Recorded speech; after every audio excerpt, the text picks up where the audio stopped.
സഹോദരീ സഹോദരങ്ങളെയും ഡനഹക്കാലത്തിൻ്റെ സമാപ്തി, നോമ്പ് കാലത്തേക്കുള്ള പ്രവേശനം. 50 നോമ്പ് ആരംഭിക്കുന്നു. പേത്തുർത്ത എന്നൊരു ദിനം നമുക്കുണ്ട്. ഇതിൻ്റെ അർത്ഥം എന്താണ്? അവസാനിപ്പിക്കൽ, തിരിഞ്ഞു നോക്കൽ എന്നൊക്കെയാണ്. സുഭിക്ഷമായിട്ടുള്ള ആഘോഷപരമായിട്ടുള്ള ഭക്ഷണ രീതികളിൽ നിന്നൊക്കെ ഒന്ന്, അതായത് അവരും കൊണ്ടന്ന് അവസാനിപ്പിച്ച നോമ്പിലേക്ക് പ്രവേശിക്കുന്നു എന്നുള്ളതാണ്. പേത്തുർത്ത എന്ന് പറഞ്ഞാൽ തിരിഞ്ഞ നോട്ടം എന്നതാണ്. അങ്ങനെ 50 ദിവസത്തെ നോമ്പിലേക്ക്, അതായത് പേത്തുർത്ത തൊട്ട് ഉയർപ്പ് ഞാർ വരെയുള്ള ദിനങ്ങളെയാണ് 50 കണക്കാക്കുന്നത്. അല്ലെങ്കിൽ കർത്താവ് 40 ദിവസം പ്രാർത്ഥിച്ച് ഉപവസിച്ചതിൻ്റെയും മോശയുടെ 40 ദിവസത്തിൻ്റെയും ഒക്കെയാണ് വാസ്തവത്തിൽ നോമ്പായിട്ട് വരിക. നസ്രാണി ക്രിസ്ത്യാനികൾ അത് പേത്തുർത്ത തൊട്ട് ഉയർപ്പ് കാലം വരെ കണക്കാക്കി 50 നോമ്പായിട്ടാണ് ആചരിച്ചു വരിക. എന്നാൽ തന്നെ അതിൻ്റെ ആന്തരിക സത്ത എന്ന് പറയുന്നത് പശ്ചാത്താപവും മാനസാന്തരവും ജീവിത നവീകരണവുമാണ്. ഏറ്റവും വലിയ നവീകരണം സംഭവിക്കേണ്ടത് നമ്മൾ ദ്രവ്യാസക്തിയിൽ നിന്നുള്ള നവീകരണമാണ്. മറ്റുള്ളതൊക്കെ കൂടെ വരുന്ന ബാക്കി കാര്യങ്ങളൊക്കെ നമ്മുടെ സാധാരണ ക്രൈസ്തവ ജീവിതം കേരളത്തിലെ വെച്ച് നോക്കിയാൽ തന്നെയും നമ്മുടെ വളർച്ചയുടെ പാതയിൽ നമ്മൾ എവിടെ എത്തി നിൽക്കുന്നു എന്നൊന്ന് പരിശോധിക്കുന്നത് നല്ലതാണ്. നോമ്പിലേക്ക് കടക്കുന്നതിന് മുൻപ് സ്വാതന്ത്ര്യാനന്തര ഘട്ടങ്ങളൊക്കെ നമ്മെ സംബന്ധിച്ച് നമ്മുടെ കുടുംബങ്ങളും അർത്ഥപ്പട്ടിണിയിലും മുഴുപട്ടിണിയിലും ഭയങ്കരമായ ദാരിദ്ര്യത്തിലും കഠിനാധ്വാനത്തിലും ഒക്കെ ആയിരുന്നു എന്നത് ആ തലമുറ കടന്നുപോയി. എങ്കിൽ ആ തലമുറയിൽ അവശേഷിക്കുന്ന ആർക്കെങ്കിലും ഉണ്ടെങ്കിൽ അതൊന്ന് ഓർക്കുകയും ഈ പുതിയ തലമുറ ഓർമ്മിപ്പിക്കുകയും ചെയ്യുന്നത് നല്ലതാണ്. ഭയങ്കരമായിട്ടുള്ള സാമ്പത്തിക ഞെരുക്കം, അനുദിന ജീവിതം കൊണ്ടുപോകാനുള്ള ബുദ്ധിമുട്ട്, ഭക്ഷണ ദൗർലഭ്യം, വസ്ത്ര ദൗർലഭ്യം, എല്ലാ തരത്തിലും ഞെരുങ്ങിക്കഴിഞ്ഞിരുന്ന ഒരു കാലഘട്ടമായിരുന്നു ആദ്യഘട്ടങ്ങൾ എന്ന് പറയുന്നത്. പിന്നീട് നമ്മൾ അവിടുന്ന് അങ്ങോട്ട് പുരോഗമിച്ചു. കുറേയെല്ലാം വലിയ മാറ്റങ്ങൾക്ക് വിധേയമായി. നമുക്ക് കുറേ സാമ്പത്തിക നേട്ടത്തിന് വേണ്ടിയുള്ള ആക്രാന്തം നമ്മെ സ്വാധീനിച്ചു. മറ്റേത് അങ്ങനെയല്ല, നിലനിൽപ്പിന് വേണ്ടിയുള്ള കഠിനാധ്വാനമായിരുന്നു. അതോരോ വില്ലേജിലും ആൾക്കാർ ഒന്നിച്ചു കൂടിക്കൊണ്ട് ചില സാഹചര്യങ്ങളൊക്കെ പന അറുത്ത് ഒന്നിച്ചു ചേർന്ന് ഒന്നിച്ചു കൂടി അത് അറുത്തെടുത്ത് പിടിച്ച് കഴിക്കുന്ന ഒരു ഘട്ടങ്ങളൊക്കെ ഉണ്ടായിരുന്നു. അവിടെയൊക്കെ ഒരു കൂട്ടായ്മ, അതോട് ചേർന്ന് പോകുന്നതായ ഒരു വലിയ ആഹ്ലാദകരമായ ഒരു ആനന്ദകരമായ ഒത്തുചേരൽ, കഠിനമായിട്ട് ഒന്നിച്ച് അധ്വാനിക്കുന്ന ഒരു രീതി, ഇതൊക്കെ ഓർമ്മകളിൽ നിൽക്കുന്നു ഇപ്പോൾ. അപ്പോൾ അങ്ങനെ നിലനിൽപ്പിൻ്റെ ഒരു കാലഘട്ടം കഴിഞ്ഞിട്ട് പെട്ടെന്ന് നമുക്ക് സാമ്പത്തിക ആക്രാന്തം നമ്മെ ബാധിച്ചു കഴിഞ്ഞപ്പോൾ പിന്നെ നമ്മൾ ഓരോ വഴി തിരിഞ്ഞ്, പിന്നെ സാവധാനത്തിൽ ഗൾഫിൻ്റെ പണം, പിന്നീട് യൂറോപ്പിൻ്റെ പണം, ഇങ്ങനെ അങ്ങോട്ടുള്ള പലായനം ഒക്കെ അങ്ങ് ആയിക്കഴിഞ്ഞപ്പോൾ ഇവിടെയും സ്വാഭാവികമായിട്ട് രാജ്യത്തിൻ്റെ പുരോഗതി സാവധാനത്തിൽ കൈവരിച്ചു കഴിഞ്ഞപ്പോൾ ഈ ആക്രാന്തമൊക്കെ അങ്ങ് പോയിട്ട് നേരെ ആർഭാടത്തിലേക്ക് തിരിയുന്ന ഒരു ഘട്ടത്തിലേക്ക് നമ്മൾ നിൽക്കുക. നിലം തൊടാത്ത ജീവിത ശൈലിയിലേക്കും ഇന്നത്തെ ഇളം തലമുറയോട് പറഞ്ഞു കൊടുക്കാൻ ബുദ്ധിമുട്ടുള്ള ഒരു കാര്യമായത്, പറഞ്ഞു കൊടുക്കേണ്ടതുമാണ്. എങ്ങനെയാണ് ഇവിടെ വരെ എത്തി നിന്നത് എന്നത് പൂർവികരുടെ ജീവിത ശൈലിയിലും അവർ സംരക്ഷിച്ചു കൊണ്ടുവന്നിരുന്ന ജീവിത മൂല്യങ്ങളും അവരെ അവലംബിച്ചിരിക്കുന്ന പ്രാർത്ഥനാ രീതികളും അവരെ അഭയം പ്രാപിച്ചിരിക്കുന്ന ദേവാലയവും അവരുടെ ആ ജീവിത പ്രാർത്ഥനാ സങ്കേതങ്ങളും ഒക്കെ ഒന്ന് പറഞ്ഞു കൊടുത്തില്ല എങ്കിൽ വലിയ അപകടത്തിലേക്ക് പോകും അടുത്ത തലമുറ എന്നാണ് ഒരു സംശയവും വേണ്ട. ആർഭാടം എന്ന് പറയുന്നിടത്ത് അങ്ങ് ഭയങ്കരമായിട്ട് മുടിച്ചൂടി നിൽക്കുകയല്ലേ. ഒരു കല്യാണത്തിൻ്റെ കാര്യം മാത്രം എടുത്താൽ മതി, എല്ലാ തലങ്ങളും ആർഭാടം വന്ന് സ്വാധീനിച്ചു. ഒരു വിവാഹം തന്നെ മക്കളധികം പേരില്ലാത്തത് 1-2 പേര് മാത്രമുള്ളതുകൊണ്ട് പരമാവധി പണം ചെലവഴിച്ച് എന്തെല്ലാം തരത്തിൽ ആർഭാടം കാണിക്കാവോ അതാണ് മിടുക്ക് എന്ന് കരുതുന്ന ഒരു ആസ്തമറിഞ്ഞ ഒരു അർത്ഥരഹിതമായ വിഡ്ഢിത്വത്തിൻ്റെ തലത്തിലേക്ക് നമ്മൾ വളർന്നിട്ടുണ്ട്. എന്തെല്ലാം തരത്തിലാണ് വിവാഹത്തിൻ്റെ ആഘോഷങ്ങൾ നടക്കുക. എത്രയോ ലക്ഷക്കണക്കിനാണ് പണം ചെലവഴിച്ച് പൂക്കൾ കൊണ്ട് അലങ്കരിക്കും. അതൊക്കെ അലങ്കരിച്ചോട്ടെ. എന്നാൽ അതോട് ചേർന്ന് ഒരു പാവപ്പെട്ടവനും ദരിദ്രനും വേണ്ടി എന്തെങ്കിലും ഒന്ന് ചെയ്യാനായിട്ട്, എൻ്റെ മകൻ്റെ കല്യാണത്തിനും എൻ്റെ മകളുടെ കല്യാണത്തിനൊപ്പം തന്നെ ഇപ്പോഴും കെട്ടിച്ചു വിടാൻ നിവൃത്തിയില്ലാതെ വിഷമിക്കുന്ന പാവപ്പെട്ട കുടുംബങ്ങൾ, പെൺകുട്ടികൾ നിൽപ്പുണ്ട്. അവരുടെ ഒരു കല്യാണത്തിന്, എൻ്റെ മകളുടെ കല്യാണത്തോട് ചേർന്ന് അല്പം ഒന്ന് ഒരു സഹായം ചെയ്യാനുള്ള മനസ്സ് പലരിലും ഇല്ല എന്നുള്ളതാണ്. ഉള്ളവരുണ്ട്, ഇല്ലെന്ന് പറയുന്നില്ല.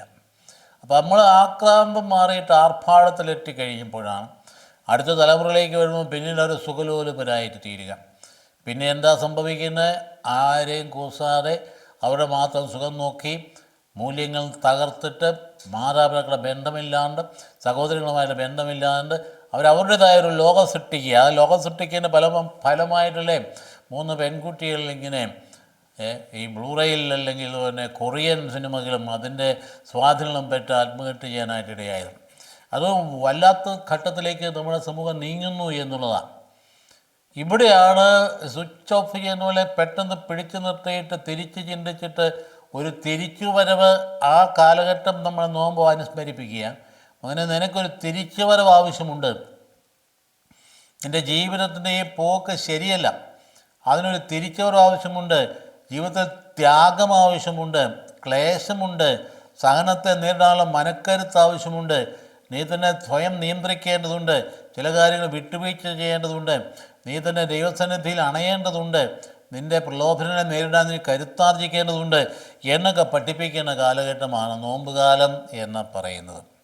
അല്ല, വെറും നോമ്പൊരു അനുഷ്ഠാനമായിട്ട് കരുതിയിട്ട് അത് വെറുതെ അങ്ങോട്ട് കടത്തിവിട്ടാൽ മാത്രം ഒരു പ്രയോജനം ഉണ്ടാവില്ല. നോമ്പ് ആരംഭിക്കുന്നു, മാംസം വർജിക്കുന്നു, മത്സ്യം വർജിക്കുന്നു, ഒക്കെ ശരി തന്നെ. അവസാനം അതെല്ലാം കൂടെ കൊണ്ട് കുടമടയ്ക്കുന്ന അവസാനത്തെ ദിവസം കൊണ്ടുപോയി ഏറ്റവും കൂടുതൽ മദ്യം ചെലവഴിക്കുന്ന ദിവസമായി ഈസ്റ്റർ അങ്ങ് മാറുകയാണ്. അങ്ങനെ വന്ന് നമ്മുടെ ജീവിതത്തെ ഒരു പറഞ്ഞാൽ അകം പൊള്ളയായ പൊള്ളത്തരം കൊണ്ട് നിറഞ്ഞ ജീവിതമായിട്ട് നമ്മൾ മാറ്റിയെടുക്കുകയല്ലേ. നമ്മുടെ ജീവിതത്തിന് ആത്മീയത മുഴുവൻ കൈവിടിഞ്ഞിട്ട് ആധ്യാത്മിക ശൂന്യതയിലേക്ക് പോയി നമ്മൾ എന്തൊക്കെയോ കൃത്രിമമായ ഒരു ജീവിതത്തിൻ്റെ ഉടമകളായിട്ട് തീരുമ്പോൾ അടുത്ത തലമുറ കൃത്രിമത്വത്തിൻ്റെ മൂർത്തിമത്ഭാവമായിട്ട് മാറുകയും അവരെ ആർക്കും നിയന്ത്രിക്കാൻ പറ്റാത്ത സാഹചര്യത്തിലേക്ക് നീങ്ങുകയും ചെയ്യുമെന്നത് നമ്മൾ മനസ്സിലാക്കേണ്ടതുണ്ട്. അപ്പം അതുകൊണ്ട് നല്ല ഒരു നോമ്പുകാലം ആശംസിക്കുകയാണ് ഈ കാലഘട്ടങ്ങളിൽ. ആരാധനയോട് ചേർന്ന് വിശുദ്ധ ഗ്രന്ഥത്തിൻ്റെ വചനങ്ങൾ ഉപാസിച്ചുകൊണ്ട് വിശുദ്ധ കുർബാനയെ കേന്ദ്രീകരിച്ചും വചനത്തിൽ അടിസ്ഥിതവുമായി കൂദാസുകൾ സ്വീകരിച്ചും അതിനോട് ചേർന്ന് ജീവകാരുണ്യ പ്രവർത്തനങ്ങൾ പങ്കുചേർന്നും കൂട്ടായ്മയെ ബലപ്പെട്ടും ഒരു സമൂഹത്തിൻ്റെ അംഗമെന്ന നിലയിൽ ആകാവുന്ന നന്മകൾ സമൂഹത്തിന് ചേരും. അങ്ങനെ കൂട്ടായ്മ ബലപ്പെടുത്തിക്കൊണ്ട് പോകുന്ന ഒരു തിരിച്ചുവരവ് നമുക്ക് ആവശ്യമാണ്. ഇന്നത്തെ വചനഭാഗങ്ങൾ ഇന്ന് മാത്രമല്ല, എല്ലാ ദിനങ്ങളിലും നോമ്പുകാലം നിന്നുള്ള വചനഭാഗങ്ങൾ അത് നമുക്ക് ആത്മഭക്ഷണത്തിനായി ദൈവം തരുന്നതാണ്. അത് നമുക്ക് തോന്നിയ വിധത്തിൽ കൈകാര്യം ചെയ്യാനുള്ളതല്ല. അതനുസരിച്ച് ജീവിതത്തെ ക്രമീകരിക്കേണ്ടതുണ്ട്. നമ്മുടെ ജീവിതത്തിൽ മുമ്പോട്ട് പോകുന്നതെങ്കിൽ അത് നമ്മെ നയിക്കാനൊരു ആന്തരിക ശക്തിവിശേഷം വേണം. അതാണ് വചനം നമുക്ക് നൽകുന്നത്. നമുക്ക് ഒരു ഉപദേശം കിട്ടേണ്ടതുണ്ട്. അത് മറ്റാളിനും വേണ്ട, വചനത്തിൽ നിന്ന് കിട്ടിയാൽ മതി. നമ്മളാർക്കും ഒരു ക്ഷണിട്ട ഘട്ടങ്ങൾ ആർക്കും ഉപദേശം കിട്ടുന്നത് ഇഷ്ടമല്ല, ഉപദേശിക്കുന്നത് ഇഷ്ടമല്ല, വേണ്ട. പക്ഷേ നിൻ്റെ ആത്മാവിനെ നയിക്കണമെങ്കിൽ ആന്തരികമായ ശക്തിവിശേഷം വേണം. നിനക്ക് വിവേകമുണ്ടാകണമെങ്കിൽ നിൻ്റെ വൈകാരികതയെ നീ ബാലൻസ് ചെയ്യണം. നിൻ്റെ സന്തുലിതാവസ്ഥ ഉണ്ടാകണം. നിൻ്റെ ചിന്തകൾ ഒരു വിധത്തിൽ പറഞ്ഞ മാനുഷികവും ദൈവികമായിട്ട് മാറേണ്ടതുണ്ട്.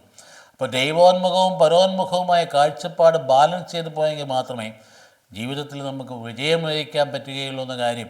ആ വിജയത്തിൻ്റെ തോത് അതെങ്ങനെ നമ്മെ തന്നെ ആശ്രയിച്ചിരിക്കും. അപ്പോൾ അത് നമുക്ക് നോമ്പിലേക്ക് കടക്കുകയാണ്. ഈ നോമ്പിൻ്റെ നല്ല നോമ്പ് ആശംസിച്ചുകൊണ്ട് ആദ്യത്തെ തിരുവചനഭാഗം പുറപ്പാടിൻ്റെ പുസ്തകം 24 അധ്യായം 12 തൊട്ട് 18 വരെ വാക്യങ്ങളിൽ മോശം 40 ദിവസം ദൈവസന്നിധിയിൽ ഉപവസിച്ച് കഴിഞ്ഞുകൂടി 10 കൽപ്പന കിട്ടുന്നതിന് മുമ്പ് അതാണ് ചിന്താവിഷയം. ദൈവത്തോടൊപ്പം മാറി നിൽക്കുന്ന ഘട്ടങ്ങളാണ് ഈ 40 ദിവസം. അത് മോശം മാത്രം ചെയ്തതല്ല, പിന്നീട് നമ്മൾ കാണും. അപ്പോൾ ആ 40 ദിവസം മാറി നിന്നു എന്ന് പറയുമ്പോൾ നമുക്ക് ഈ നോമ്പ് കാലത്തിൽ ഒരു മാറ്റി നിർത്തൽ ആവശ്യമാണ്. കുറച്ചൊക്കെ ബന്ധങ്ങൾ കട്ട് ചെയ്യേണ്ടതുണ്ട്. ചിലർക്ക് അതിലെ ആർഭാടക കാര്യങ്ങളിൽ മാറി നിൽക്കേണ്ടതുണ്ട്. ചില എൻ്റർടൈൻമെൻറ്റ് പരിസര പരിപാടികളിൽ മാറി നിൽക്കേണ്ടതുണ്ട്. നമുക്ക് തന്നെ ഒരു ആത്മനിയന്ത്രണത്തിൻ്റെ ആവശ്യകതയുണ്ട്. അപ്പോൾ അതുകൊണ്ട് അങ്ങനെയുള്ള ഭാഗങ്ങളിലേക്ക് നമ്മൾ ചിന്തിപ്പിക്കാൻ വേണ്ടി നമുക്ക് നൽകുന്ന ആദ്യ ഭാഗം ഇതാണ്. കർത്താവ് മോശൻ അരുളിച്ചെയ്തു, മലമുകളിൽ എൻ്റെ സമീപത്തേക്ക് കയറി വന്ന് കാത്തു നിൽക്കുക. ഞാൻ നിയമങ്ങളും കൽപ്പനകളും എഴുതിയ കൽപ്പനകൾ നിനക്ക് തരാം. നീ അവ ജനത്തെ പഠിപ്പിക്കണം. എൻ്റെ സമീപത്തേക്ക് കയറി വന്ന് കാത്തു നിൽക്കാൻ നമ്മളോട് എല്ലാവരോടും പറഞ്ഞതാണ് നോമ്പ് കാലത്തെ. നീ ഇപ്പോൾ കാണുന്ന ഈ ഭൗതികമായിട്ടുള്ള സാഹചര്യങ്ങളുണ്ടല്ലോ, നിൻ്റെ മൊബൈലിലൂടെയും നിൻ്റെ വലിയ ഈ ഇന്നത്തെ സൈബർ സംവിധാനങ്ങളുടെയും നിൻ്റെ തലയിലേക്ക് ഇരച്ച് കയറുന്ന ഒരു വല്ലാത്ത ലോകത്തിൻ്റെ കാഴ്ചപ്പാടുകളുണ്ടല്ലോ, അതൊന്ന് മാറ്റി നിർത്തണം, അതിനെ നിയന്ത്രിക്കണം. എന്നിട്ട് അതിനപ്പുറത്തേക്ക് ഇവിടെ ചരിക്കുന്ന ഈ പ്രപഞ്ചം താങ്ങുന്ന ദൈവത്തിൻ്റെ സാന്നിധ്യത്തിലേക്ക് മാറി നിൽക്കാൻ നിൻ്റെ മനസ്സ് തയ്യാറാകണമെന്നായി പറയുന്നു. അങ്ങനെ മാറി നിന്നാൽ എൻ്റെ കൽപ്പനകൾ നിനക്ക് ഞാൻ തരാം. കൽപ്പന ഒന്നേ ഉള്ളൂ, നമുക്കെല്ലാവർക്കും അറിയാം. അതെന്താ? ദൈവത്തെ സ്നേഹിക്കുക, സഹോദരനെ സ്നേഹിക്കുക. അപ്പോൾ കൽപ്പനയൊന്നേ ഉള്ളൂ. അതുകൊണ്ട് വീണ്ടും പറയാം, മോശ തൻ്റെ സേവകനായ ജോഷുവയുടെ കൂടെ എഴുന്നേറ്റ് മോശ ദൈവത്തിൻ്റെ മലയിലേക്ക് കയറി. ഇപ്പം കയറി ചെല്ലണം മലയുടെ മുകളിലേക്ക്. അതായത് ജീവിതത്തിൽ ദൈവസാന്നിധ്യത്തിൻ്റെ പ്രതീകമാണ് മലകൾ എന്ന് പറയും. മലയിലെ പ്രസംഗം നമുക്കറിയാമല്ലോ, താബോർ മലയെ നമുക്കറിയാമല്ലോ. ഈ മലകൾ ദൈവസ്ഥാന പ്രതീകം എന്ന് പറയും. മനുഷ്യൻ കഷ്ടപ്പെട്ട് കയറി ചെല്ലണം. പണ്ട് നമ്മുടെ ദേവാലയങ്ങളൊക്കെ വലിയ മലമുകളിലാണ് പണിതുകൊണ്ടിരുന്നു. അതിലെടുത്തിപ്പോൾ താഴെ വെച്ചു. കാരണം മനുഷ്യർ ഹാർട്ട് അറ്റാക്കിൻ്റെ കാലമാണ്, മല കയറാൻ പറ്റില്ല. അപ്പോൾ അതുകൊണ്ട് അവനെന്ത് ചെയ്തു? താഴോട്ട് ഇറക്കി വെച്ചു. പണ്ട് കാരണവന്മാർ വെച്ചിരുന്ന മലയുടെ മുകളിലാണ്. കാരണം ഈ ചിന്തയാണ്. വിശുദ്ധ ഗ്രന്ഥത്തിൽ മലകൾ എന്ന് പറയുന്ന ദൈവസാന്നിധ്യത്തിൻ്റെ പ്രതീകമായിരുന്നു. അപ്പോൾ എന്നിട്ട് പറയുക, ഞങ്ങൾ മടങ്ങി വരുന്നത് വരെ നിങ്ങൾ ഇവിടെ കാത്തു നിൽക്കുമേ. അഹ്റോനും ഹൂറും നിങ്ങളുടെ കൂടെ ഉണ്ടല്ലോ, എന്തെങ്കിലും പ്രശ്നമുണ്ടായാൽ അവരെ സമീപിക്കുവേൻ. മുൻകൂട്ടി കണ്ടു. മോശ നല്ലൊരു നേതാവാണ്. അദ്ദേഹം മുൻകൂട്ടി കണ്ടു. കാളക്കുട്ടി ആരാധിക്കാൻ പോവുകയാണ് ജനമേ. ഇങ്ങനെ എന്തെങ്കിലും വഴിവഴിച്ച ഇടപാടുണ്ട് അദ്ദേഹത്തിനറിയാം. ആ ജനത്തിൽ പല തരത്തിലുള്ള ആളുകളുണ്ടെന്നും അറിയാം, വഴി തെറ്റിക്കുന്നവരുണ്ടെന്നും അറിയാം. അതുകൊണ്ട് ഇവിടെ അഹ്റോനും ഹൂറും ഉണ്ടെന്ന് പറഞ്ഞാൽ അഹ്റോൻ തന്നെ വഴിതെറ്റിപ്പോയി. അപ്പം അങ്ങനെയാണല്ലോ നമ്മുടെ ജീവിതം പോകുന്ന പോക്ക്. നിങ്ങളെ നയിക്കേണ്ട ഞങ്ങൾ വഴിതെറ്റിപ്പോയാൽ എവിടെ പോയി നയിക്കും സമൂഹം? വൈദികൻ വഴിതെറ്റിപ്പോയുണ്ടാകുന്ന വിപത്തെന്ന് പറയുന്നത് അതിന് അതിർത്തിയൊന്നുമില്ല. അതിന് വൈദികർക്ക് വേണ്ടി പ്രാർത്ഥിക്കണമെന്ന് പറയുമ്പോൾ ചുമ്മാ പറയുന്നൊന്നുമല്ല. വൈദികർക്ക് പ്രാർത്ഥിക്കേണ്ട ജനത്തിൻ്റെ സമഗ്രമായ യാത്രയ്ക്കും പുരോഗതിക്കും അനിവാര്യമായ കാര്യമാണ്. അവിടെ വഴിതെറ്റുകളെന്ന് ധാരാളം നടക്കുന്നുണ്ട്. അതുകൊണ്ട് വൈദിക വിമർശനം എന്ന് പറയുന്നത് ഒരു കാര്യമായിട്ട്, ഒരു തെറ്റായിട്ട് ഞങ്ങളാരും കരുതുന്നില്ല. വിമർശിക്കപ്പെടേണ്ടതാണ്, വിമർശിക്കപ്പെടേണ്ടവരാണ്. പക്ഷേ നശിപ്പിക്കാൻ വേണ്ടിയ വിമർശനമെങ്കിൽ അത് ശരിയാവില്ല. അല്ലാത്ത വിമർശനങ്ങൾ സ്വീകരിക്കാൻ തയ്യാറാവേണ്ടതാണ്. അതുകൊണ്ട് അഹ്റോനും ഹൂറും ഇവിടെ ഉണ്ടല്ലോ എന്ന് പറഞ്ഞിട്ട് അഹ്റോനെ കൊണ്ടെന്താ? പുരോഹിതനാണ് ആദ്യം വഴിതെറ്റിപ്പോയത്. പുരോഹിതനാണ് ഈ കാളക്കുട്ടിയെ ഉണ്ടാക്കി കൊടുത്തത്. വഴിതെറ്റലിന് പ്രേരിപ്പിച്ച പുരോഹിതനാണ്. ഇന്നും സഭയിലും സമൂഹത്തിലും വരുന്ന വീഴ്ചകൾക്ക് പുരോഹിത വർഗത്തിനുള്ള ഉത്തരവാദിത്വം നിസ്സാരമല്ല എന്ന കാര്യം നോമ്പ് കാലത്ത് അനുസ്മരിക്കുകയാണ്. മോശ മലയിലേക്ക് കയറിപ്പോയി. അപ്പോൾ ഒരു മേഘം മലയെ ആവരണം ചെയ്തു. മേഘം ഒരു പ്രതീകമാണ്, ദൈവമഹത്വത്തിൻ്റെ അടയാളമാണ് മേഘം എന്ന് പറയും. അതുകൊണ്ട് നമുക്കറിയാം ദൈവ സാന്നിധ്യത്തെ അടയാളപ്പെടുത്താൻ വേണ്ടി ഭൗതികമായിട്ടുള്ള അസാധാരണ പ്രതിഭാസങ്ങളെ ഉപയോഗിച്ചിരുന്നു വേദപുസ്തക ഗ്രന്ഥകാരന്മാരും.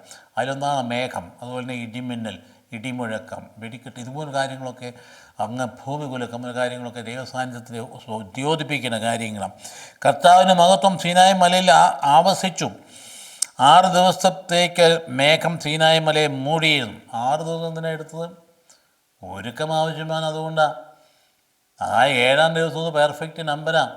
ദൈവത്തിനെ കടന്നു വരില്ല, ദൈവത്തെ സ്വീകരിക്കുന്ന ഒരുക്കം ആവശ്യമാണ്. നമ്മൾ പെട്ടെന്ന് ചെന്ന് ദേവാലയത്തിൽ പോയി കുർബാന തുടങ്ങി കഴിഞ്ഞങ്ങ് ചെല്ലുന്ന നമ്മുടെ രീതിയുണ്ടല്ലോ, ഒട്ടുമേ ശരിയല്ല. ഒരുക്കത്തോടുകൂടി നേരത്തെ ചെല്ലേണ്ടതാണ്. ദൈവസാന്നിധ്യത്തിലേക്ക് ചെല്ലണമെന്നുണ്ടെങ്കിൽ നമ്മൾ ചെന്ന് കഴിഞ്ഞല്ലേ ദൈവം ഇറങ്ങി വരുള്ളൂ. ദൈവം ഇറങ്ങി വന്നാൽ അപ്പോൾ നമ്മൾ ചെയ്യും. അപ്പം നമ്മളെ കാത്ത് ദൈവം ഇരിക്കേണ്ടി വരും. ആ സാഹചര്യം പോകുന്നു. അപ്പോൾ അതുകൊണ്ട് ഇവിടെ 6 ദിവസത്തേക്ക് മേഘം സീനായി മലയെ മൂടി. 7-ാം ദിവസം മേഘത്തിൽ നിന്ന് കർത്താവ് മോശയെ വിളിച്ചു. ദൈവത്തിൻ്റെ വിളിയാണ്.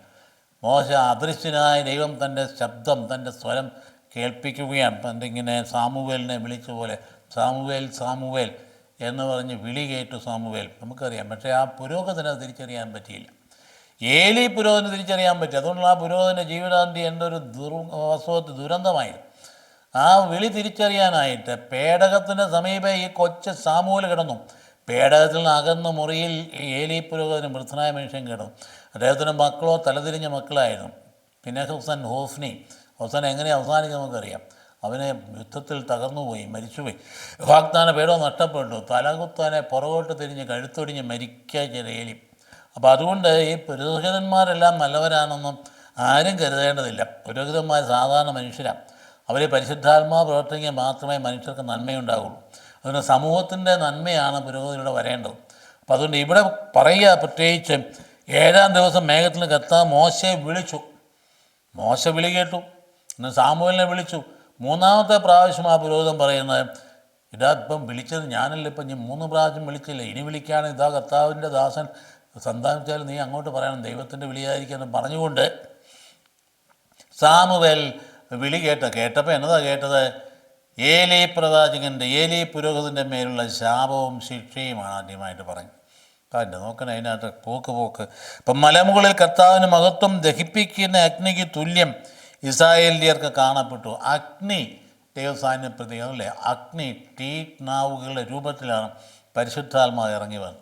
ഞാൻ തീ ഇടാൻ വന്നിരിക്കുന്ന കർത്താവ് വന്നില്ലേ, അത് കത്തിജ്വലിച്ചിരുന്നെങ്കിൽ ഞാൻ ആഗ്രഹിക്കണം. ആ തീ എന്ന് പറയുന്നത് ദൈവസാന്നിധ്യത്തിൻ്റെ പ്രതീകമാണ്. അതുകൊണ്ടാണ് യേശയ്യാ ദീർഘദർശി വിഷമിച്ചപ്പോൾ അടയാൻ കടന്ന് കരഞ്ഞ് നിറവളിച്ചു കഴിഞ്ഞപ്പോൾ മാലാഹ ഒരു കൊടിൽ കൊണ്ട് ഒരു തീക്കട്ടയെടുത്ത് തൻ്റെ നാവിൽ സ്പർശിച്ചതിനെ വിശുദ്ധീകരിച്ചു എന്ന് പറയും. വിശുദ്ധീകരിക്കുന്നതാണ് അഗ്നി, പരിശുദ്ധാത്മാവിൻ്റെ പ്രതീകമാണ്. അപ്പോൾ അങ്ങനെ മോശ മേഘത്തിൻ്റെ ഉള്ളിൽ കടന്ന് മലമുകളിലേക്ക് കയറി 40 രാവും 40 പകലും അവൻ മലമുകളിൽ തന്നെ ആയിരുന്നു. ഇപ്പം ദൈവ സാന്നിധ്യത്തിൽ കഴിഞ്ഞുകൂട്ടി എന്നുള്ളതാണ്. ഓർക്കുമ്പോൾ നമ്മുടെ ജീവിതത്തിൻ്റെ ഇടവേളകളിൽ എപ്പോഴെങ്കിലും സഭ നമുക്കിങ്ങനെ ഒരു അവസരം തരുമ്പോൾ അത് ദൈവത്തോടൊപ്പം ആകുന്നതിന് വേണ്ടി ഒരു നിയോഗം വയ്ക്കുന്നത് നല്ലതാണ്. നമുക്ക് നമ്മുടെ അനുദിന ജീവിതത്തിൻ്റെ വ്യാപാരങ്ങൾ വിട്ടു നിൽക്കാൻ പറ്റില്ലായിരിക്കാം. സ്വാഭാവികമായിട്ട് കുടുംബജീവിതത്തിൻ്റെ ഔദ്യോഗിക ജീവിതത്തിൻ്റെയൊക്കെ മണ്ഡലങ്ങളിൽ നമുക്കത് മാറിപ്പോയി തപസ്സരിക്കാനൊന്നും പറ്റുകയില്ല. പക്ഷേ ആത്മാവ് കൊണ്ടും മനസ്സുകൊണ്ടും നമുക്ക് ഈ നോമ്പുകാലം ദൈവത്തോടൊപ്പം മാറി നിൽക്കുന്നതായിട്ട് മനസ്സുകൊണ്ട് നമുക്ക് വിചാരിക്കാൻ പറ്റും, നിയോഗം വയ്ക്കാനായിട്ട് പറ്റും. അന്ന് 73 പേരെവിടെ ഉണ്ടായിരുന്നു. അവരാരും അങ്ങോട്ട് കയറി വരണ്ടെന്നാണ് പറയും. അതായത് ജോഷുവയും മോശയും മാത്രം വന്നാൽ മതി എന്ന് പറഞ്ഞാൽ അത് തിരഞ്ഞെടുക്കപ്പെട്ടവർക്ക് വേണ്ടിയുള്ള പ്രത്യേകമായ വിളിയാണ്. അപ്പോൾ അതുകൊണ്ട് നാദാബ്, അബീഹു എന്ന് പറയുന്ന അഹ്റോൻ്റെ പുത്രന്മാരായിരുന്നു. അവരും യുദ്ധത്തിൽ മരിച്ചു പോവുകയുണ്ടായി. അവരെയും നല്ല പോയില്ല. പിന്നീട് വേറെ 2 പേരുണ്ടായിരുന്നു. അവരുടെ അകാല മരണം ലേവ്യരുടെ പുസ്തകത്തിൻ്റെ 10-ാം അധ്യായത്തിൽ എടുത്ത് പറയുന്നുണ്ട്. അപ്പോൾ അവിടെ ആ കാലഘട്ടങ്ങളിൽ ബലിയർപ്പിക്കും. എന്തുകൊണ്ട് അവർ മരിക്കാനിടയായി? അതായത് അന്നത്തെ കാലഘട്ടങ്ങളിൽ ബലിയർപ്പിക്കാൻ പുരോഹിതർക്ക് മാത്രമേ പാടുള്ളൂ എന്ന് നിയമം ഇല്ലായിരുന്നു. അത് പിന്നീടുണ്ടായതാണ്. അപ്പോൾ അതുകൊണ്ട് യുവാക്കൾ ബലിയർപ്പിച്ചു. ഇവർ പോയി ധൂപകലശത്തിൽ കുന്തിരക്കിയിട്ട് ബലിയർപ്പിച്ചു. പക്ഷേ കർത്താവ് ആഗ്രഹിച്ച സമയത്തായിരുന്നില്ല, അവർക്ക് താല്പര്യമില്ലായിരുന്നു. അതുകൊണ്ട് ഇവർ ചെയ്യരുതാത്ത ചെയ്തതിന് ഫലമായിട്ട് അവരവിടെ വീണ് മരിക്കുകയുണ്ടാകും. അത് അവിശുദ്ധമായ അഗ്നിയായിപ്പോയി. ആ ധൂമകലശം അവിശുദ്ധമായ അഗ്നിയായിപ്പോയിട്ട് ഇവർ അഹ്റോൻ്റെ 2 പിള്ളേർ കാര്യം ഏലി പുരോഹിതൻ്റെ മക്കളെ പോലെ തന്നെയാണ്.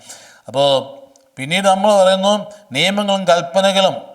അതെന്തുകൊണ്ടാണ്? 10 പ്രമാണങ്ങളും മറ്റ് നിയമങ്ങളെ ഉദ്ദേശിക്കുന്ന 2 നിയമം എന്ന് പറയുന്ന 10 കൽപ്പനയാണ്. മറ്റ് അത് വ്യാഖ്യാനിച്ചുണ്ടാക്കിയാണ് ബാക്കി പ്രമാണങ്ങളായി. യഹൂദനെ സംബന്ധിച്ചിടത്തോളം 615 നിയമങ്ങളുണ്ടായി. അത് തലമാരിലെ കീറി അങ്ങോട്ട് വങ്കമായിട്ട് വികസിപ്പിച്ചെടുത്തിട്ട് മനുഷ്യനെ വരിഞ്ഞു കെട്ടി മുറുക്കുന്ന രീതിയിൽ എത്തിയപ്പോഴാണ് കർത്താവ് അതിനെ ശക്തമായി ശകാരിച്ചു. നിയമവും പ്രവാചകന്മാരെ നീക്കിക്കളയാനുള്ള പൂർത്തിയാക്കാതെ വന്നിരിക്കുന്ന പറയുന്നത് ഈ നിയമമാണ്, 10 കൽപ്പനകളാണ്. അല്ല യഹൂദൻ പിന്നീട് ഉണ്ടാക്കി വെച്ചിരിക്കുന്ന 610 നിയമങ്ങളല്ല. സാപത്താചരണത്തിനൊക്കെ ഇത്ര മൈൽ നടക്കാൻ പാടുള്ളൂ എന്നും അതിൽ കൂടെ നടന്നാൽ കല്ലെറിഞ്ഞ് കൊള്ളണമൊക്കെ നിയമമുണ്ടായിരുന്നു.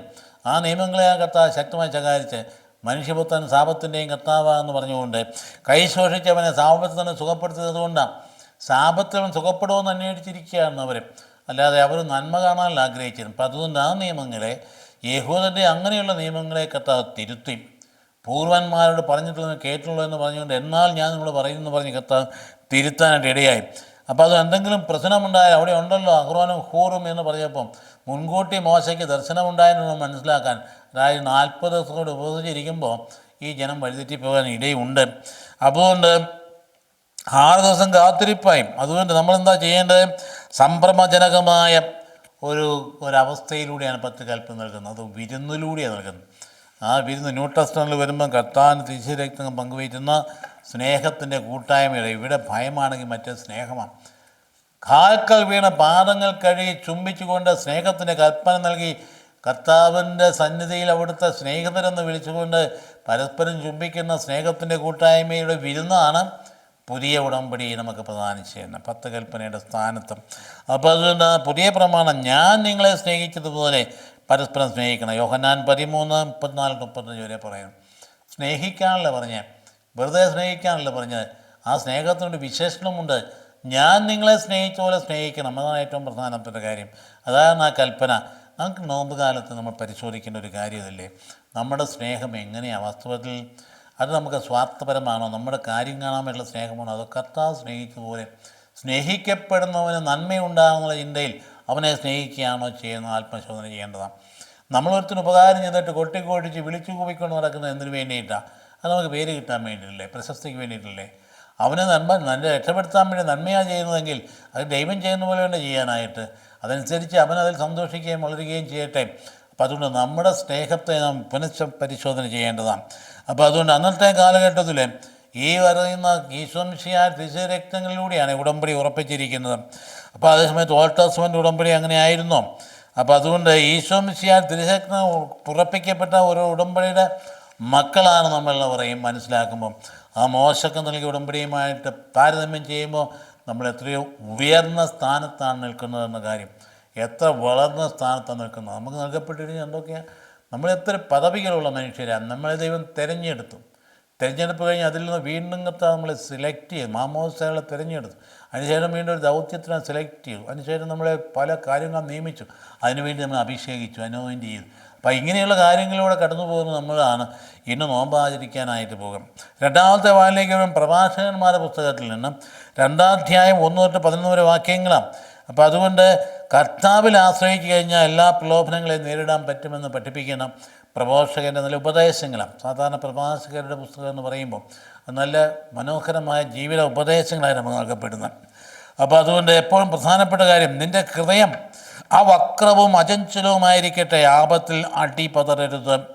അപ്പോൾ നീ ഒരുമ്പെടുന്നെങ്കിൽ, പ്രലോഭനങ്ങളെ നേരിടാൻ ഒരുമ്പെന്നെങ്കിൽ, എൻ്റെ മകനെ നീ കർത്തൃ ശുശ്രൂഷയ്ക്ക് ഒരുമ്പെടുന്നെങ്കിൽ പ്രലോഭനങ്ങളെ നിങ്ങൾ നേരിടണം. അതിന് ഏറ്റവും പ്രധാനപ്പെട്ട കാര്യം എന്താണ്? നിൻ്റെ ഹൃദയം അത് അചഞ്ചലമായിരിക്കണം, അടിപതറാതെ നീ നോക്കണം. നമ്മുടെ ജീവിതത്തിലെല്ലാം അടിസ്ഥാന ഹൃദയമല്ലേ? അതിലെ ഏറ്റവും പ്രധാനപ്പെട്ട കാര്യം. അതിലെ പ്രവാചകങ്ങൾ പറഞ്ഞ നിൻ്റെ ശിലാഹൃദയം ഞാൻ എടുത്തു മാറ്റി ഒരു മാംസഹൃദയം ഞാൻ സൃഷ്ടിക്കുമെന്ന് പ്രവാചകങ്ങളുടെ ദൈവം പറയാൻ കാര്യം എന്നാ? ശിലാഹൃദയമാണ് നിൻ്റേത്. പാറ പോലെ കരുണയില്ലാത്ത, ദയയില്ലാത്ത, അറുത്തറുത്ത് ഉപ്പ് തേക്കില്ലാത്ത, മനുഷ്യനോട് ഒരു നന്മയും ചെയ്യാൻ കഴിവില്ലാത്ത, നന്മ പറയാത്ത, മനുഷ്യൻ്റെ നന്മ പറയാൻ കഴിയാത്ത തരത്തിൽ നമ്മുടെ മനോഭാവമുള്ള ഹൃദയം, അത് കരിങ്കൽപ്പാറ പോലുള്ള ഹൃദയം. അതല്ല കർത്താവ് ആഗ്രഹിക്കും, ഒരു മാംസള ഹൃദയം. അപ്പോൾ കർത്താവോട് ചേർന്ന് അവിടുത്തോടെ നീ വിട്ടകലാതെ ചേർന്ന് നിൽക്കുക, നിൻ്റെ അന്ത്യദിനങ്ങൾ ധന്യമായിരിക്കും. പ്രഭാഷകൻ പറയാം, നീ കർത്താവോട് ചേർന്ന് നിൽക്കുക, അപ്പം നിൻ്റെ ദിനങ്ങളെല്ലാം ധന്യമായിരിക്കുമെന്ന്. വരുന്ന ദുരിതങ്ങളെല്ലാം നീ സ്വീകരിക്കണം. ഞെരുക്കുന്ന ദൗർഭാഗ്യങ്ങളിൽ ശാന്തത കൈവെടിയരുത്. പ്രഭാഷകനാ പറയുന്നത്. അതായത് നിനക്ക് ജീവിതത്തിൽ ദൗർഭാഗ്യങ്ങളുണ്ടാവും, ദുരന്തങ്ങളുണ്ടാവും. അതൊക്കെ വരുമ്പോൾ ഓർക്കണം, എൻ്റെ ദൈവം അനുവദിച്ചിട്ട് വരുന്നതാണ്. ജോബ് സ്വീകരിച്ചതുപോലെ തന്നെ ശാന്തത കൈവിടാൻ പാടില്ല. എന്താണ് ദൈവം എന്നോട് ഇങ്ങനെ ചെയ്യുന്നത് ചോദിച്ചുകൊണ്ട് പ്രക്ഷുബ്ധമാകാൻ പാടില്ല. എൻ്റെ ദൈവം നന്മയ്ക്കായിട്ട് മാത്രമേ ചെയ്യുള്ളൂ എന്ന് മനസ്സിലാക്കി ശാന്തത കൈവിടാൻ പറ്റില്ല. അതുകൊണ്ട് നീ എന്ത് ചെയ്യണം? സ്വർണ്ണം അഗ്നിയിൽ ഉരുകുന്നത് പോലെയാണ് ദൈവം നിനക്ക് സഹനം തരുന്നത്. സ്വർണ്ണം അഗ്നിയിലിട്ട് ഉരുക്കുമ്പോഴാണ് അത് വെണ്മയുള്ളതായിട്ട് തീരുക. അപ്പം നിൻ്റെ ജീവിതത്തിൻ്റെ സഹനങ്ങൾ ദൈവം നിശ്ചയിച്ച് തന്നിരിക്കുന്നതാണ് പ്രവാചകൻ പറയാം. അതുകൊണ്ട് നേരായ മാർഗത്തിൽ സഞ്ചരിച്ചാൽ നിനക്ക് കർത്താവിൽ പ്രത്യാശയുണ്ട്. അവിടുന്ന് നിന്നെ സഹായിക്കും. നേരായ മാർഗത്തിൽ ചരിക്കുക, കർത്താവിൽ നീ പ്രത്യാശയുള്ളവനായിത്തീരും. നമുക്ക് തന്നെ സാധാരണ പ്രാർത്ഥന പറയില്ലേ, വഴിവിട്ട ജീവിതങ്ങൾ നയിക്കുന്ന ആൾക്കാർ, അല്ലെങ്കിൽ ഏതെങ്കിലും തരത്തിൽ മനുഷ്യനെ വാക്ക് പറഞ്ഞാൽ വാക്ക് പാലിക്കാത്ത മനുഷ്യർ, അതായത് നേർവഴി അല്ലാത്ത, അതായത് തെറ്റായ വഴിയിൽ സഞ്ചരിക്കുന്നവരും നമുക്ക് തന്നെ അറിയാം. സയൻസ് സന്ധ്യയിൽ നമ്മൾ ചെറുപ്പക്കാരായിട്ട് ആൾക്കാർ പോകുമ്പോൾ മാതാപിതാക്കൾ പറഞ്ഞു കൊടുക്കേണ്ട കാര്യം വേണം. ആ പോക്ക് എങ്ങോട്ടാണ് പോകുന്നത്? അത് വഴിവിട്ട ബന്ധങ്ങളിലേക്കാണ് പോകുന്നതെങ്കിൽ അത് നാശമായിരിക്കും. അതുകൊണ്ട് കഴിയുന്നിടത്തോളം പോയിട്ട് വേഗത്തിൽ തിരിച്ചെത്താൻ മാതാപിതാക്കൾ നിഷ്കർഷിക്കേണ്ടതാണ്. വെറുതെ അങ്ങ് അഴിച്ചു വിട്ടുകഴിഞ്ഞാൽ ചെന്ന് പതിക്കുന്ന തലങ്ങൾ അതിഭയങ്കരമാണ് ഇന്നത്തെ കാലഘട്ടത്തിൽ ഓർക്കേണ്ടത്. അപ്പോൾ നേരായ മാർഗത്തിൽ പ്രത്യാശ നൽകും. അപ്പോൾ കരുണയ്ക്കായിട്ട് കാത്തിരിക്കാൻ കർത്താവിൻ്റെ ഭക്തരെ എന്ന് വിളിച്ചിട്ടാണ് പറയുന്നത്. കർത്താവിൻ്റെ ഭക്തരെ അവിടുത്തെ കരുണയ്ക്ക് വേണ്ടി കാത്തിരിക്കുവാൻ, വീഴാതിരിക്കാനായിട്ട്, വഴിതെറ്റാതിരിക്കട്ടെ. കർത്താവിൻ്റെ ഭക്തരെ എന്നാണ് വിളിക്കുന്ന പ്രഭാഷകൻ. അപ്പം അതുകൊണ്ട് വീഴാതിരിക്കണം. അപ്പം വീഴിക്കാനുള്ള സാധ്യത എപ്പോഴും നമ്മുടെ ജീവിതത്തിലുണ്ട്. അപ്പോൾ അവിടുത്തെ കരുണയ്ക്ക് വേണ്ടി കാത്തിരിക്കാം. വീണ്ടും പറയാം, കർത്താവിൻ്റെ ഭക്തരെ അവിടുത്തെ ആശ്രയിക്കാൻ, പ്രതിഫലം ലഭിക്കാതിരിക്കുകയില്ല. അതായത് ഈ കാലഘട്ടം യുക്തിവാദം ഇങ്ങനെ തിരത്തള്ളി നിൽക്കുന്ന ഘട്ടങ്ങൾ ഓർക്കും ദൈവം ഇല്ലെന്നൊക്കെ ചിന്തിക്കാൻ എളുപ്പമുണ്ട്. അത് ചില പ്രായത്തിൽ തോന്നുകയും ചെയ്യും. പിന്നീടാണ് മനസ്സിലാകുന്ന ദൈവമേ ഉള്ളൂ എന്ന്. അപ്പോൾ അതുകൊണ്ട് അത് മനസ്സിലാക്കിക്കൊണ്ട് വഴിതെറ്റാതിരിക്കാനായിട്ട്, നമ്മുടെ ജീവിതത്തിൽ വഴിതെറ്റാതിരിക്കാൻ കർത്താവിൻ്റെ ഭക്തരെ അവിടുത്തെ കരുണയ്ക്ക് വേണ്ടി കാത്തിരിക്കും. വീണ്ടും പറയാം, കർത്താവിൻ്റെ ഭക്തരെ അവിടുത്തെ ആശ്രയിക്കുകയും പ്രതിഫലം ലഭിക്കാതിരിക്കുകയില്ല. ആശ്രയബോധം വേണം നമ്മുടെ ജീവിതത്തിൽ. എന്തുകൊണ്ടാണ് ഈ വലിയ ഈ ഈ വിഷാദം വരാൻ കാരണം? വിഷാദത്തിൻ്റെ അടിസ്ഥാന കാരണം ഏകാന്തതയാണ്. ഏകാന്തത എന്ന് പറഞ്ഞാൽ ചുമ്മാ തനിച്ചിരിക്കുമ്പോഴുള്ള നല്ല അവസ്ഥയല്ല. ഏകാന്തത എന്ന് പറഞ്ഞാൽ തനിക്കാരുമില്ല എന്നുള്ള ഒറ്റപ്പെടലാണ്, അസഹനീയമായ ഒറ്റപ്പെടൽ, ആത്മാവിൻ്റെ ശൂന്യത, ഹൃദയത്തിൻ്റെ ഉള്ളിലെ ഒന്നും ഇല്ലാത്ത അവസ്ഥ, അസ്വസ്ഥമായ മാനസികാവസ്ഥ എന്ന് പറയും. അതിനെന്നാ പരിഹാരം? ആ പരിഹാരമാണ് കർത്താവിൽ ആശ്രയിക്കാൻ പറയും. കർത്താവിൽ ആശ്രയിക്കുമ്പോൾ ആ ശൂന്യത അങ്ങ് മാറി, അവിടെ ഫില്ല് ചെയ്തു, നിൻ്റെ മനസ്സ് ഉണർന്നു സന്തോഷകരമായി. അപ്പോൾ കർത്താവിൻ്റെ ദാസരെ ഐശ്വര്യവും നിത്യാനന്ദവും ആഗ്രഹിക്കുവേൻ. അത് ഐശ്വര്യവും നിത്യ ആനന്ദവും ആഗ്രഹിക്കാനായി. അതായത് ആഹ്ലാദവും സന്തോഷവും എന്ന് പറയുന്നത് എന്താ? ആനന്ദം പരിശുദ്ധാത്മാവുള്ള ആനന്ദമാണ്. ദൈവരാജ്യം എന്ന് പറയുന്നത് നീതിയും സമാധാനവും പരിശുദ്ധാത്മാവുള്ള ആനന്ദവുമാണെന്നല്ലേ പറഞ്ഞു വെച്ചിരിക്കും. അപ്പോൾ അതുകൊണ്ട് ദൈവാത്മാവുള്ള ആനന്ദം എന്ന് പറയുന്നത് ഭൗമികമായ കാര്യങ്ങൾ കിട്ടുന്നതല്ല, ലഹരിയിൽ നിന്ന് കിട്ടുന്നതല്ല, മറ്റാസക്തികൾ സാധിച്ചു കിട്ടുമ്പോൾ കിട്ടുന്ന കാര്യമല്ല. ഇന്ന് മനുഷ്യൻ ഭയങ്കര ആസക്തിക്ക് വിധേയനായി പോവുകയില്ല. ആസക്തിക്ക് വിധേയനാകത്ത രീതിയിലുള്ള സംവിധാനങ്ങളാണ് ചുറ്റുപാടുള്ളത്. അപ്പോൾ അതുകൊണ്ട് കർത്താവിൻ്റെ ഭക്തരെ കഴിഞ്ഞ തലമുറയെക്കുറിച്ച് ചിന്തിക്കുകയും കർത്താവിനെ ആശ്രയിച്ചിട്ട് ആരാണ് ഭഗ്നാശരായത്? അതൊരു നല്ല ചോദ്യമാണ്. പ്രഭാഷകൻ ചോദിക്കുക, കഴിഞ്ഞ തലമുറയെക്കുറിച്ച് നിങ്ങൾ ചിന്തിക്കണം, എന്നിട്ട് കർത്താവിൽ ആശ്രയിച്ചിട്ട് ആരാണ് ഭഗ്നാശരായത്? ശരിയല്ലേ? നമ്മുടെ കാരണവന്മാരെ കുറിച്ച് ചിന്തിച്ച് നോക്കി. അവരാരെങ്കിലും ആത്മഹത്യക്ക് തുനിഞ്ഞോ? അവരെങ്കിലും നിരാശപ്പെട്ട് കഴിഞ്ഞോ? അവരാരെങ്കിലും ഇതുപോലെ അസ്വസ്ഥമായിരുന്നോ? അവർ കഠിനാധ്വാനത്തിൽ മുഴുകി, അവർ വേദനകളിൽ കർത്താവിൽ ആശ്രയിച്ചു. എൻ്റെ ദൈവമേ എന്ന് വിളിച്ചുകൊണ്ട് ദൈവാശ്രയ ബോധത്തോടെ അധ്വാനിച്ച് മക്കളെ വളർത്തി. അതുകൊണ്ട് അവരെങ്ങനെയാണ് ജീവിച്ചത്? ആ പ്രവാസം പറയാം. കർത്താവിൻ്റെ ഭക്തരെ കഴിഞ്ഞ തലമുറയെക്കുറിച്ച് ചിന്തിക്കാനാണ് പറയുന്നത്. കർത്താവിൻ്റെ ഭക്തൻ ആരാണ് പരിത്യക്തരായിട്ടുള്ളത്? ചോദ്യമാണ്. പരിത്യക്തരായിട്ടുള്ളതാണ്. ഈശോയുടെ പിറകെ സഞ്ചരിക്കുന്ന ഒരുവനും നഷ്ടധൈര്യനാവുകയില്ല.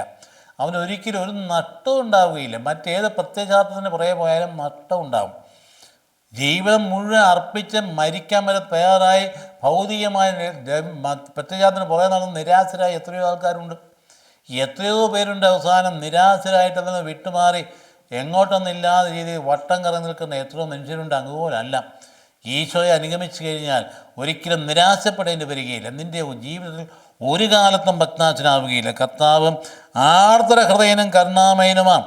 അവിടുന്ന് പാപങ്ങൾ ക്ഷമിക്കുകയും കഷ്ടതയുടെ ദിനങ്ങളിൽ രക്ഷിക്കുകയും ചെയ്യും. അവിടുന്ന് ക്ഷമിക്കുകയും രക്ഷയ്ക്ക് എത്തുകയും ചെയ്യും. ഇത്ര മനോഹരമാണ് ഈ പ്രഭാഷകൻ്റെ പ്രഭാഷണം ഒന്ന് ആലോചിച്ച് നോക്കിയേ. അന്നത്തെ കാലഘട്ടത്തിൽ യവന യഹൂദ സംസ്കാരം തമ്മിൽ വ്യത്യാസമുണ്ടായി. യവനന്മാരെപ്പോഴും യുക്തിബോധത്തിലും ശാസ്ത്രീയമായ ചിന്തകളും മാത്രം കേന്ദ്രീകരിച്ചപ്പോൾ യഹൂദന്മാർ ദൈവിക വെളിപാടിൽ കേന്ദ്രീകരിച്ചു. അവർക്ക് തുറവയുണ്ടായിരുന്നു. അപ്പോൾ വിശ്വാസത്തെ ഹനിക്കാൻ പറ്റുന്ന കാര്യങ്ങളെക്കുറിച്ച് പ്രത്യേകം എടുത്തെടുത്ത് ഇവിടെ പറയുന്നതാണ്. കാരണം മകനേ എന്ന് വിളിച്ചുകൊണ്ടാണ് പറയുന്നത്. കർത്താവിൻ്റെ ഭക്തരെയും ശാപഗ്രസ്തനായ കാര്യം ചെന്ന് പെടാതിരിക്കുമെന്ന് എന്ന് പറയുന്ന മനോഹരമായ കാര്യം ജീവിതത്തിൽ പ്രതിസന്ധിയിൽ ഉണ്ടാകും. അപ്പോൾ അതുകൊണ്ട് അവർക്കുണ്ടായില്ലേ? ജോസഫിന് പ്രതിസന്ധി ഉണ്ടായില്ലേ? ജോബിൻ്റെ പ്രതിസന്ധിയില്ലേ ജീവിതം മുഴുവൻ? അപ്പോൾ ആ പ്രതിസന്ധികൾ അവർ ഉണ്ടായതിനെക്കുറിച്ച് അവിടെ കാണുന്നില്ലേ? അതെടുത്ത് നമ്മുടെ ഹൃദയത്തിൽ വെച്ച് കഴിഞ്ഞാൽ നമ്മുടെ പ്രതിസന്ധി എന്താ താരതമ്യം ചെയ്ത് കഴിയുമ്പോൾ സ്വന്തം സഹോദരന്മാരായ വിൽക്കപ്പെട്ട്, പൊട്ടക്കള്ളിൽ തട്ടിയിടപ്പെട്ട്, വലിച്ചു കയറ്റി വിൽക്കപ്പെട്ട്, അവസാനം പോയി പൊത്തിപ്പാറിൻ്റെ ഭവനത്തിൽ അപമാനിക്കപ്പെട്ട്, കാരാഗ്രഹത്തിൽപ്പെട്ട് ഒക്കെ പോയിട്ട് അദ്ദേഹം ഒരിക്കലും കുലുങ്ങിയില്ല. കർത്താവിൻ്റെ കര അവൻ്റെ കൂടെ ഉണ്ടായിരുന്നു. ഇതാണ് അങ്ങനെ പോയവനെ വഴിയെ നടന്ന് ആരുമില്ലാതെ പോയവൻ ആരാ? രാജ്യത്തിൻ്റെ രണ്ടാമത്തെ അധികാരിയായിട്ട് മാറി. ഇപ്പം ജോസഫിൻ്റെ ജീവിതാനുഭവം എടുത്ത് നോക്കിയേ, എങ്ങനെയാണ് അദ്ദേഹം. അതുപോലെ യൂബൻ്റെ ഇപ്പോൾ ശുദ്ധി ചെയ്യാൻ നമുക്ക് ദൈവം തമ്പുരാൻ തരുന്ന പരീക്ഷകൾ നമ്മളെ ശുദ്ധി ചെയ്യാൻ വേണ്ടിയിട്ടാണ്.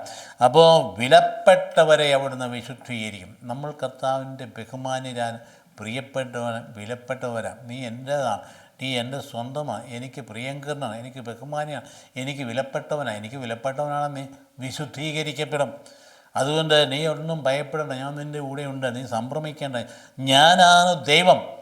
അതുകൊണ്ട് നമ്മുടെ ജീവിതത്തിൽ ദൈവം തരുന്ന ഈ ശക്തമായ പ്രബോധനങ്ങൾ ഉൾക്കൊള്ളാൻ, അതുപോലെ നമുക്ക് എൻ്റെ മകനെ എന്ന് വിളിക്കുന്നത്, എന്താ എൻ്റെ മകനെ എന്ന് പ്രകാശം വിളിക്കുന്നത് ഗുരുക്കന്മാർ രീതിയാണ്. ഗുരുക്കന്മാരിൽ എപ്പോഴും അങ്ങനെ. അപ്പം ആരും പരാജയപ്പെട്ട് കഴിഞ്ഞ തലമുറയിൽ ആരാ പരാജയപ്പെട്ടില്ല? ആരും പരാജയപ്പെട്ടില്ല. ദൈവമേ എന്ന് വിളിച്ചവരാരും പരാജയപ്പെട്ടിട്ടില്ല. നമ്മുടെ കാര്യം എടുത്തു നോക്കി. അതുകൊണ്ട് നീതിമാനെ അവിടുന്ന് രക്ഷിക്കുകയും പരിപാലിക്കുകയും ചെയ്യും. അപ്പോൾ അവിടുന്ന് ആരാ? ദൈവം തന്നെ സ്വയം വെളുത്ത ചില ഭാഗങ്ങൾ, വചനഭാഗങ്ങൾ നമുക്ക് നോക്കിക്കളയാം. കർത്താവ് തന്നെ വെളിപ്പെടുത്തുന്ന സുന്ദരമായ ഓൾഡ് ടെസ്റ്റ്മെൻറ്റിൽ മാത്രം, പുതിയ നിയമത്തിൽ മാത്രമല്ല അവിടുന്ന് കരുണയാണെന്ന് പറഞ്ഞാൽ. ഓൾഡ് ടെസ്റ്റ്മെൻറ്റും കരുണ തന്നെയാണ് നിറഞ്ഞു നിൽക്കുന്നത്. പക്ഷേ ആവിഷ്കാര രീതിയിൽ വ്യത്യാസമുണ്ടെന്ന് പെട്ടെന്ന് എടുത്തു നോക്കിയാൽ സങ്കീർത്തനം 86:5 അവിടുന്ന് നല്ലവനും ക്ഷമാശീലനും വിളിച്ചപേക്ഷിക്കുന്നവർക്ക് സമൃദ്ധമായി കൃപ നൽകുന്നവനുമാണ്. അതാണ് പറഞ്ഞിരിക്കും. അവിടുന്ന് നല്ലവനും ക്ഷമാശീലനും. അതുപോലെ തന്നെ സങ്കീർത്തനം 103:4 പറയുന്നു, നിൻ്റെ ജീവനെ പാതാളത്തിൽ നിന്ന് രക്ഷിക്കുന്നു, സ്നേഹവും കരുണയും കൊണ്ട് അവിടുന്ന് നിന്നെ അണിയിക്കുന്നു. ഇതാണ് 103-ാം സങ്കീർത്തനം പറയുന്നത്. ദൈവം എന്ത് ചെയ്യുന്നു നമ്മുടെ ജീവിതത്തിൽ. എന്നിട്ട് വീണ്ടും 145 പറയുന്നു, കൃപാലുവും കരുണയും കരുണാമയനും ക്ഷമാശീലം സ്നേഹം. ഇതെപ്പോഴും ആവർത്തിക്കുന്ന, ഓൾഡ് ടെസ്റ്റ്മെൻറ്റിൽ ആവർത്തിക്കുന്ന മനോഹരമായ ഒരു വചനമാണ്. അവിടുന്ന് കൃപാലുവാണ്, അവിടുന്ന് കരുണാസമ്പന്നനാണ്, അവിടുന്ന് കോപിക്കുന്നതിൽ വിമുഖനാണ്, അവിടുന്ന് സ്നേഹസമ്പന്നനാണ്. അതുകൊണ്ട് ഈ ജോവലിൻ്റെ പുസ്തകത്തിൻ്റെ 2:13 പറയുന്നത്, അവിടുന്ന് ഉദാരമതിയും ക്ഷമാശീലനും സ്നേഹസമ്പന്നനും ശിക്ഷ പിൻവലിക്കാൻ സദാ സന്നദ്ധനുമാണ്. അതുകൊണ്ടാണ് ജോവേലിൻ്റെ ഈ കാര്യം എടുത്തുകൊണ്ടാണ് യോന തന്നെ പറയുന്നത്, അവിടുന്ന് ദയാലുവും കാരുണ്യവാനും ക്ഷമാശീലനും സ്നേഹനിധിയും ശിക്ഷിക്കുന്നതിൽ വിമുഖനുമാണെന്ന് ഞാൻ അറിഞ്ഞിരുന്നു എന്നുകൊണ്ട് യോനായ്ക്ക് പറ്റിയ അബദ്ധം നമുക്കറിയാമല്ലോ. യോനായ്ക്ക് ഈ അസീറിയയുടെ തലസ്ഥാനം നിനിവേക്കാർ ഭയങ്കരമായിട്ട് അരിശമായിരുന്നു. അരിശപ്പെടാൻ കാര്യമുണ്ട്, ഒരു വിഗ്രഹാരാധകരാണ്. അപ്പോൾ അവർ ദൈവത്തിൻ്റെ ഹിതത്തെ സ്വീകരിക്കുന്നവരല്ല, യഹോവയെ തള്ളിക്കളഞ്ഞവരാ. തന്നെയല്ല അവർ ദൈവത്തിൻ്റെ ജനത്തെ അറ്റാക്ക് ചെയ്തവരാ. അത് യൂദായെന്ന് അറ്റാക്ക് ചെയ്തു. അവരെന്തെല്ലാം ഗുലുമാൽ കാണിച്ചു. ഗലീലൊക്കെ പോയി ആൾക്കാരെ കൊണ്ടുപോയി നാട് കടത്തി. ഭയങ്കര അരിശമാണ് യോനാ പ്രവാചകൻ ഈ വർഗത്തോട്, അസീറിയക്കാരോട് അല്ലെങ്കിൽ നിനിവേക്കാരോട്. അപ്പോൾ ആണ് ദൈവം പറയുന്നത്, നീ അവിടെ പോയി വചനം പ്രഘോഷിക്കണം, മാനസാന്തരത്തിൻ്റെ വചനം അവർക്ക് കൊടുക്കാൻ. അപ്പോൾ ഇഷ്ടപ്പെട്ടില്ല. എന്നാന്നറിയോ? അതാ ഈ കാരണം ഈ പറഞ്ഞിട്ട് കേട്ടില്ലേ. യോനായിക്കറിയാം അവിടുന്ന് ദയാലുവും കാരുണ്യവാനും ക്ഷമാശീലനും സ്നേഹനിധിയും ശിക്ഷിക്കുന്നതിൽ വിമുഖനുമാണെന്ന് ഞാൻ അറിഞ്ഞിരുന്നു എന്ന് പറഞ്ഞാൽ ഇവരെ ശിക്ഷിക്കണം, അവരെ ശിക്ഷിക്കാൻ വിടരുത്. യോനയുടെ താല്പര്യം അതാണ്. അതുകൊണ്ട് കർത്താവ് പറഞ്ഞ് കേൾക്കാൻ മനസ്സിലായി. അപ്പോൾ അതുകൊണ്ട് ഇവർ ശിക്ഷ കിട്ടുന്ന കാണാൻ കാത്തിരിക്കുക അദ്ദേഹം. അതിനുവേണ്ടി അദ്ദേഹം വെള്ളം കണ്ണിൽ എണ്ണ ഒഴിച്ച് നോക്കിയിരിക്കുക. കർത്താവ് നേരെ തിരിച്ചും കരുണാസമ്പന്നനാണ്. അതുകൊണ്ട് എന്നാ പറ്റി? ടാർസത്തിലേക്ക് പോയി, ഒളിച്ചോടിപ്പോയി. ദൈവം എന്നായിരുന്നു? അവിടുന്ന് തിരിച്ചെന്നായിരുന്നു? അവിടുന്ന് സമുദ്രത്തിൽ വലിച്ചെറിയപ്പെട്ടു. എറിയപ്പെട്ട് തിമിംഗലം വിഴുങ്ങി. 3 ദിവസം അവിടെ കിടന്നു. അവസാനം ഛർദ്ദിച്ച് ഇവിടെ താനെ കൃത്യം അവിടെ തന്നെ നിനിവേയിൽ തന്നെ വന്നു. പറയാതിരിക്കാൻ നിവൃത്തിയില്ല. ദൈവത്തിൻ്റെ വചനം ഉള്ളിൽ വെച്ച് കഴിഞ്ഞാൽ പ്രസംഗിക്കാതിരിക്കാൻ പറ്റില്ല. യെരമ്യാ പ്രവാചകൻ പറഞ്ഞ പോലെ, അസ്ഥിയിൽ പൂട്ടപ്പെട്ട അഗ്നി പോലെ നിൻ്റെ വചനം എനിക്ക് അനുഭവപ്രദമായി, കനോട്ട് ബട്ട് സ്പീക്ക്. എനിക്ക് പറയാതിരിക്കാൻ നിവൃത്തിയില്ല. അപ്പോൾ അവിടെ ചെന്ന് പ്രസംഗിച്ചു. പ്രസംഗിക്കുമ്പം പറയുന്ന ആഗ്രഹിക്കാൻ ഇപ്പം മാനസാന്തരപ്പെടരുതെന്നാണ് യോന ആഗ്രഹിച്ചതാ. പക്ഷേ അവർ മാനസാന്തരപ്പെട്ടു. മാനസാന്തരം കർത്താവ് ശിക്ഷ പിൻവലിച്ചു. അപ്പോൾ കർത്താവായിട്ട് വഴക്കുണ്ടാക്കുന്ന ഭാഗമാണ് യോനയുടെ മനോഹരമായ ഭാഗം വായിച്ചു നോക്കുന്നുള്ള. നെഹമ്യ പറയുന്നു, ക്ഷമിക്കാൻ സന്നദ്ധനും ദയാലുവും കൃപാനിധിയും ക്ഷമാശീലനും അളവറ്റ സ്നേഹത്തിൻ്റെ ഉടയവനുമായ ദൈവമാകിയാൽ അവിടുന്ന് അവരെ കൈവിടത്തില്ല. അത്ര സുന്ദരം. അപ്പോൾ ഈ ഭാഗം നമ്മൾ സമാപിക്കുക. ആ പ്രഭാഷകൻ്റെ പുസ്തകത്തിലെ സുന്ദരമായ ഭാഗം. ആ നോമ്പ് കാലത്ത് നമുക്ക് അനുഭവപര്യമാകട്ടെ, എൻ്റെ ദൈവം കൃപാലുവാണ്, എൻ്റെ ദൈവം കരുണാമയനാണ്, എൻ്റെ ദൈവം ശിക്ഷിക്കുന്ന വിമുഖനാണ്, എൻ്റെ ദൈവം സ്നേഹസമ്പന്നനാണ്. അത് എൻ്റെ ഉള്ളിലൊക്കെ ഒന്ന് പതിഞ്ഞ് കഴിയുമ്പോൾ, എനിക്ക് അനുഭവപ്പെട്ട് കഴിയുമ്പോൾ എൻ്റെ ഹൃദയത്തിൻ്റെ എല്ലാ ശൂന്യതയും മാറിയില്ലേ, വരൾച്ച മാറിയില്ലേ, മനസ്സിന് സന്തോഷമായില്ലേ, ദൈവമേ നന്ദി എന്ന് പറയില്ലേ, ദൈവമേ സ്തുതി എന്ന് പറയില്ലേ. അത് പറയുമ്പോൾ കടന്നു വരുന്നത് എന്താണ്? ആ ഭയങ്കരമായ ഊർജ്ജമാണ്. എൻ്റെ ഉള്ളിലേക്ക് കടന്നു വരുന്ന അത്ഭുതകരമായ ദൈവിക ഊർജ്ജം കടന്നു വരുമ്പോൾ നീ മറ്റുള്ളതായിട്ട് രൂപാന്തരപ്പെടുക. അതാണ് നോമ്പ് കാലത്ത് സംഭവിക്കേണ്ടത്. 3-ാമത്തെ വായിലേക്ക് വരുമ്പോൾ എബ്രായക്കാർക്കുള്ള ലേഖനമാണ്. അവിടെ പരീക്ഷിക്കപ്പെടുന്നവരെ കർത്താവ് സഹായിക്കാൻ കഴിവുള്ളവനാണെന്നുള്ള പ്രമേയം പൗലോസ് നല്ല ഭംഗിയായിട്ട് അവതരിപ്പിക്കുക. കാരണം എന്നാണെന്നറിയോ? കർത്താവ് കഴിവുണ്ടായത് എങ്ങനെയാണ്? പരീക്ഷിക്കപ്പെടുന്നവരായ നമ്മളുടെ താതാത്മ്യപ്പെട്ടു. താതാത്മ്യപ്പെട്ട് കഴിഞ്ഞപ്പോൾ കർത്താവിന് നമ്മളെ സഹായിക്കാൻ ശക്തി, അല്ലെങ്കിൽ കർത്താവിന് കഴിവുള്ളവനായി. നമ്മോട് താതാത്മ്യപ്പെടാതെ നേതാവ് മുകളിൽ നിന്നുകൊണ്ട് എന്നാ നന്മ പറഞ്ഞാലും നമ്മളാരും വിശ്വസിക്കുകയില്ല. അവൻ പറഞ്ഞാൽ അവന് വഴിക്ക് പോവുകയുള്ളൂ. നമ്മോട് താതാത്മ്യപ്പെട്ടു എന്ന് പറഞ്ഞാൽ മരണത്തിലൂടെ നമ്മോട് താതാത്മ്യപ്പെട്ടു, മനുഷ്യാവതാരത്തിലൂടെ താതാത്മ്യപ്പെട്ടു, നമ്മുടെ വേദനകൾ മുഴുവൻ ഉൾക്കൊണ്ട് പാപം മുഴുവൻ എല്ലാത്തിലും നമ്മോട് താതാത്മ്യപ്പെട്ടു. നമ്മളോട് താതാത്മ്യപ്പെട്ടത് കൊണ്ടാണ് കർത്താവിന് നമുക്ക് സഹായിക്കാൻ കഴിയുന്ന കാരണം നമ്മൾ ഈശോയുടെ സ്വന്തമായി മാറി, സഹോദരനായി മാറി. ദൈവപിതാവിൻ്റെ പുത്രനാണ് അവിടുന്ന്. നമ്മളെ പുത്രന്മാരാക്കിയെങ്കിൽ നമ്മൾ ഈശോയുടെ സഹോദരന്മാരാണ്. അപ്പം അതുകൊണ്ടാണ് അതിൻ്റെ മനോഹാരിത എന്ന് പറയുന്നത്. അതുകൊണ്ട് ഈ വചനഭാഗം നോക്കി എബ്രായർ 2:10-18 വരെ വാക്യങ്ങളിൽ ആർക്ക് വേണ്ടിയും ആര് മൂലവും എല്ലാം നിലനിൽക്കുന്നതോ, ആരനേകം പുത്രന്മാരെ മഹത്വത്തിലേക്ക് നയിക്കുന്നുവോ, ആ രക്ഷയുടെ കർത്താവിനെ അവിടുന്ന് സഹനം വഴി പരിപൂർണനാക്കുക ഉചിതമായിരുന്നു. കർത്താവിൻ്റെ പീഡാനുഭവത്തെക്കുറിച്ച് അതെന്തിനാ? പരിപൂർണനാക്കാൻ വേണ്ടിയിട്ടാണ്. എന്നിട്ട് വിശുദ്ധീകരിക്കുന്നവനും വിശുദ്ധീകരിക്കപ്പെടുന്നവരും ഉത്ഭവിക്കുന്ന ഒരുവനിൽ നിന്ന് തന്നെ നമ്മളും ഈശോയും ഉത്ഭവിക്കുന്ന ഒരാളിൽ നിന്നാണെന്ന്, പിതാവിൽ നിന്നാണെന്ന്. അതിനാൽ അവരെ സഹോദരരെന്ന് വിളിക്കാൻ അവന് ലജ്ജിച്ചില്ല. നമ്മളെ അങ്ങനെയല്ലേ വിളിച്ചേ? ഇനി ഞാൻ നിങ്ങളെ ദാസന്മാരെന്ന് വിളിക്കില്ല, സ്നേഹിതന്മാരെന്ന് വിളിച്ചിരിക്കുന്നു പറയുന്നത്. അതുകൊണ്ടാണ് അവൻ പറയുന്നു, അങ്ങേ നാമം എൻ്റെ സഹോദരരെ ഞാൻ അറിയിക്കും, സഭാമധ്യേ ഞാൻ അങ്ങേക്ക് സ്തുതിക്ക് അനുഭവിക്കും, വീണ്ടും ഞാൻ അവനിൽ അർപ്പിക്കും, അതായത് എൻ്റെ വിശ്വാസം അർപ്പിക്കും എന്നും ഇതാ ഞാനും എനിക്ക് ദൈവം നൽകിയ മക്കളും എന്നവൻ പറയുന്നു. ഇത്ര സുന്ദരമായി അതൊരു കൊട്ടേഷനാണ്. എനിക്കും ദൈവം തന്നെ എൻ്റെ മക്കൾ, അതായത് നമ്മൾ ഈശോയുടെ മക്കളാണ്. അഭിമാനപൂർവ്വം പറയുക, ദൈവം തന്ന എൻ്റെ മക്കൾ എന്നാണ് പറഞ്ഞിരിക്കുന്നത്. കർത്താവിൻ്റെ ആ വാസ്തവത്തിൽ ഹൃദയസ്പർശിയായ വചനഭാഗം ഓർത്തു നോക്കുകയും, മക്കൾ ഒരേ മാംസത്തിലും രക്തത്തിലും ഭാഗവാക്കളാകുന്നത് പോലെ അവനും അവയെ ഭാഗവാക്കായി അത് മരണത്തിന്മേൽ അധികാരമുള്ള പിശാചിനെ തൻ്റെ മരണത്താൽ അവൻ നശിപ്പിച്ച് മരണഭയത്തോടെ ജീവിതകാലം മുഴുവൻ അടിമത്തത്തിൽ കഴിയുന്നവരെ രക്ഷിക്കുന്നതിന് വേണ്ടി എത്ര സുന്ദരമായ അർത്ഥഗർഭമായ വചനഭാഗമാണ്. അതായത് മരണത്തിൻ്റെ അധികാരി പിശാചാണ്. മരണത്തിന് അധികാരിയായ പിശാചിനെ കർത്താവിൻ്റെ മരണം വഴി തോൽപ്പിച്ച് പരാജയപ്പെടുത്തിയിട്ട് മരണഭയത്താൽ ഉണർന്ന് നമ്മളെ അവിടുന്ന് മോചിപ്പിച്ച ഭയത്തിൽ നിന്ന് മാറ്റി, പൗലോസ് പറയുന്ന വളരെ ഭംഗിയായി പറയുന്ന ഭാഗമുണ്ടല്ലോ റോമാക്ക ലേഖനത്തിൽ, ആബാ എന്ന് വിളിക്കുന്ന പുത്രസ്വീകാരത്തിൻ്റെ ആത്മാവിനെയാണ് ഭയത്തിൻ്റെ ആത്മാവിനെ നൽകപ്പെട്ടിരിക്കുന്നത്. അപ്പോൾ അതുകൊണ്ട് നമ്മളെ ദൈവത്തിന് ആബാ പിതാവേ എന്ന് വിളിക്കുന്ന പുത്രസ്വീകാരത്തിൻ്റെ ആത്മാവിനെ നമുക്ക് നൽകി. എന്തെന്നാൽ അവൻ സ്വന്തമായി എടുത്ത് ദൈവദൂതന്മാരെ അല്ല അബ്രഹാമിൻ്റെ സന്തതി. അവൻ ഈശോ സ്വന്തമായിട്ട് എടുത്തതേ ദൈവദൂതന്മാരെ അല്ലെന്ന്, അബ്രഹാമിൻ്റെ സന്തതിയാണ്. ഇപ്പം ജനങ്ങളുടെ പാവങ്ങൾക്ക് പരിഹാരപ്പെടാൻ വേണ്ടി ദൈവിക കാര്യങ്ങൾ വിശ്വസ്തനും കരുണയുള്ളവനുമായ പ്രധാന പുരോഹിതനാകാൻ അവൻ എല്ലാ കാര്യങ്ങളും അവൻ്റെ സഹോദരങ്ങളോട് സാദൃശ്യനാകേണ്ടിയിരിക്കും. നമ്മളോട് പൂർണ്ണമായിട്ട് അതുകൊണ്ടല്ല നമ്മൾ യേശുവേ യേശുവേ യേശു എന്ന് വിളിക്കുമ്പോൾ അങ്ങ് അകലെ നിൽക്കുന്ന ഒരു ദൈവത്തെ അല്ല വിളിക്കും. അതുകൊണ്ടാണ് ആളുകൾ യേശുവിൻ്റെ പുറകെ പോകുന്നത്. 10,000 ഇപ്പം പല രാജ്യങ്ങളിൽ യേശുവേ യേശു എന്ന് പറഞ്ഞ് പോകുന്നതായിട്ട് കേൾക്കുന്നുണ്ടല്ലോ. മറ്റ് പല മതവിഭാഗങ്ങളിൽ വിട്ട് പോകുന്ന കേൾക്കുന്നില്ലേ? എന്തുകൊണ്ടായത്? അവരുടെ ഹൃദയത്തോട് താതാത്മ്യപ്പെട്ട ഏക ദൈവം ഈശോ മിശിഹായാണ്. അവൻ പീഡ സഹിക്കുകയും പരീക്ഷിക്കപ്പെടുകയും ചെയ്തുകൊണ്ട് പരീക്ഷിക്കപ്പെടുന്നവരെ സഹായിക്കാൻ അവന് കഴിയുമല്ലോ. അപ്പോൾ അതുകൊണ്ട് ആ ഭാഗം എബ്രായർ ലേഖനത്തിൻ്റെ ഭാഗത്ത് നമ്മൾ എടുത്ത് നോക്കാം. ദൈവപിതാവാണ് ഈശോയെ നിയോഗിച്ചത് സഹനത്തിൽ താതാത്മ്യപ്പെടാൻ. അതുകൊണ്ട് രക്ഷകനായി നമ്മുടെ അടുത്തേക്ക് വന്നിരിക്കുക. അപ്പോൾ അവിടുന്ന് സദൃശനായി എന്തുകൊണ്ടാണ് മനുഷ്യഭാവം സ്വീകരിച്ചു, മരണത്തോട് താതാത്മ്യപ്പെട്ടു, സഹനത്തിൽ പങ്കുചേർന്നു, നമ്മളെ തന്നെ പരീക്ഷിക്കപ്പെട്ടു. ഇതാണ് കർത്താവ് നമ്മോട് ചേർന്ന് നിൽക്കുന്നതിൻ്റെ പ്രത്യേകത എന്ന് പറയുന്നു.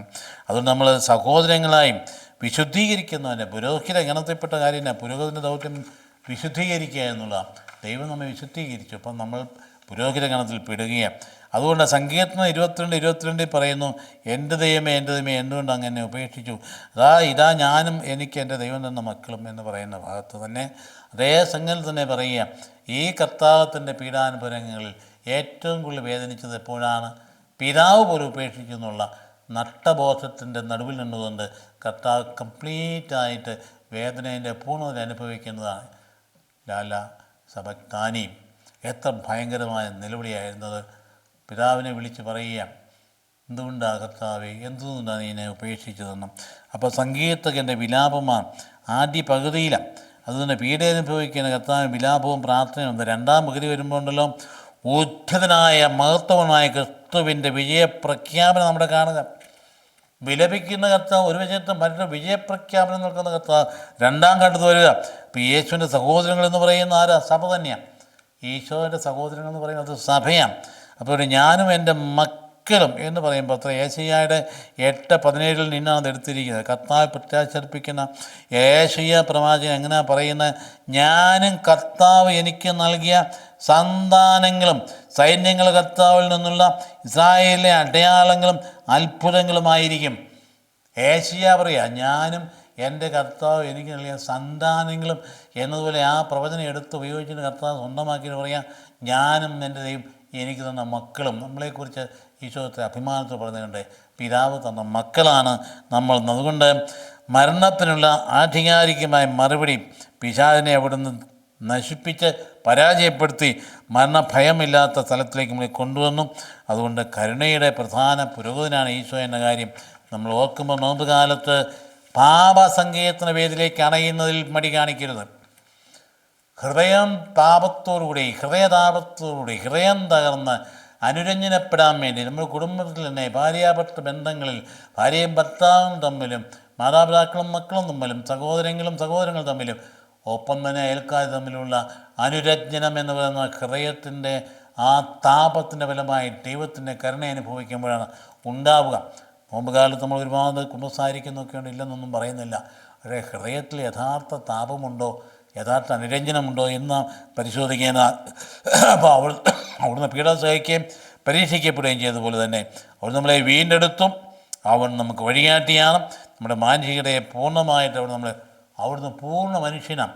അതുകൊണ്ട് ആ കാലഘട്ടങ്ങളിൽ ദൊച്ചറ്റിസം എന്ന് പറഞ്ഞ ഒരു പാഷണ്ഡത നിലനിന്നതിന് എതിരായിട്ടുകൂടിയാണ് പറയുന്നത്. ഈശോ മിശിഹ നമ്മോട് പൂർണ്ണമായിട്ട് ആതാത്മ്യപ്പെട്ട് മനുഷ്യത്വം സ്വീകരിച്ച ആളാണ്. അപ്പോൾ അതുകൊണ്ട് ഈ വചനഭാഗത്ത് നോമ്പിൻ്റെ ആരംഭത്തിൽ നൽകപ്പെടുന്ന അത്ര സുന്ദരമായ ഭാഗങ്ങൾ നമ്മളെ നോമ്പിലേക്ക് അനുതാപത്തോടെ ആനയിക്കാനും അനുരഞ്ജനത്തിൻ്റെ പാതയിലൂടെ ഗമിക്കാനും നമ്മളെ പ്രേരിപ്പിക്കണമെങ്കിൽ കർത്താവിൻ്റെ പ്രലോഭനങ്ങളാണ് സുവിശേഷത്തിൽ വരുന്നത്. ലൂക്കായുടെ സുവിശേഷം 4-ാം 1-11 വരെ 40 ദിവസത്തെ ഉപവാസ ശേഷം മോശയോട് 40 ഉപവസിച്ചതുപോലെ തന്നെ ഇവിടെ 40 ദിവസം. അപ്പം അന്ന് സംഭവം നമുക്ക് കൃത്യമായിട്ട് അറിയാം. എത്രയോ പ്രാവശ്യം പ്രസംഗം കേട്ടുള്ള കർത്താവിന് വിശന്നു. അപ്പം പറയുന്നത് ഈ കല്ലിനെ അപ്പമാക്കി മാറ്റാൻ പോയി ആദ്യത്തെ പറഞ്ഞു. അതുകൊണ്ട് അപ്പം മനുഷ്യൻ അപ്പം കൊണ്ട് മാത്രമല്ല ജീവിക്കുന്ന ദൈവത്തിൻ്റെ വചനങ്ങളാണെന്ന് പറഞ്ഞതിന് മറുപടി.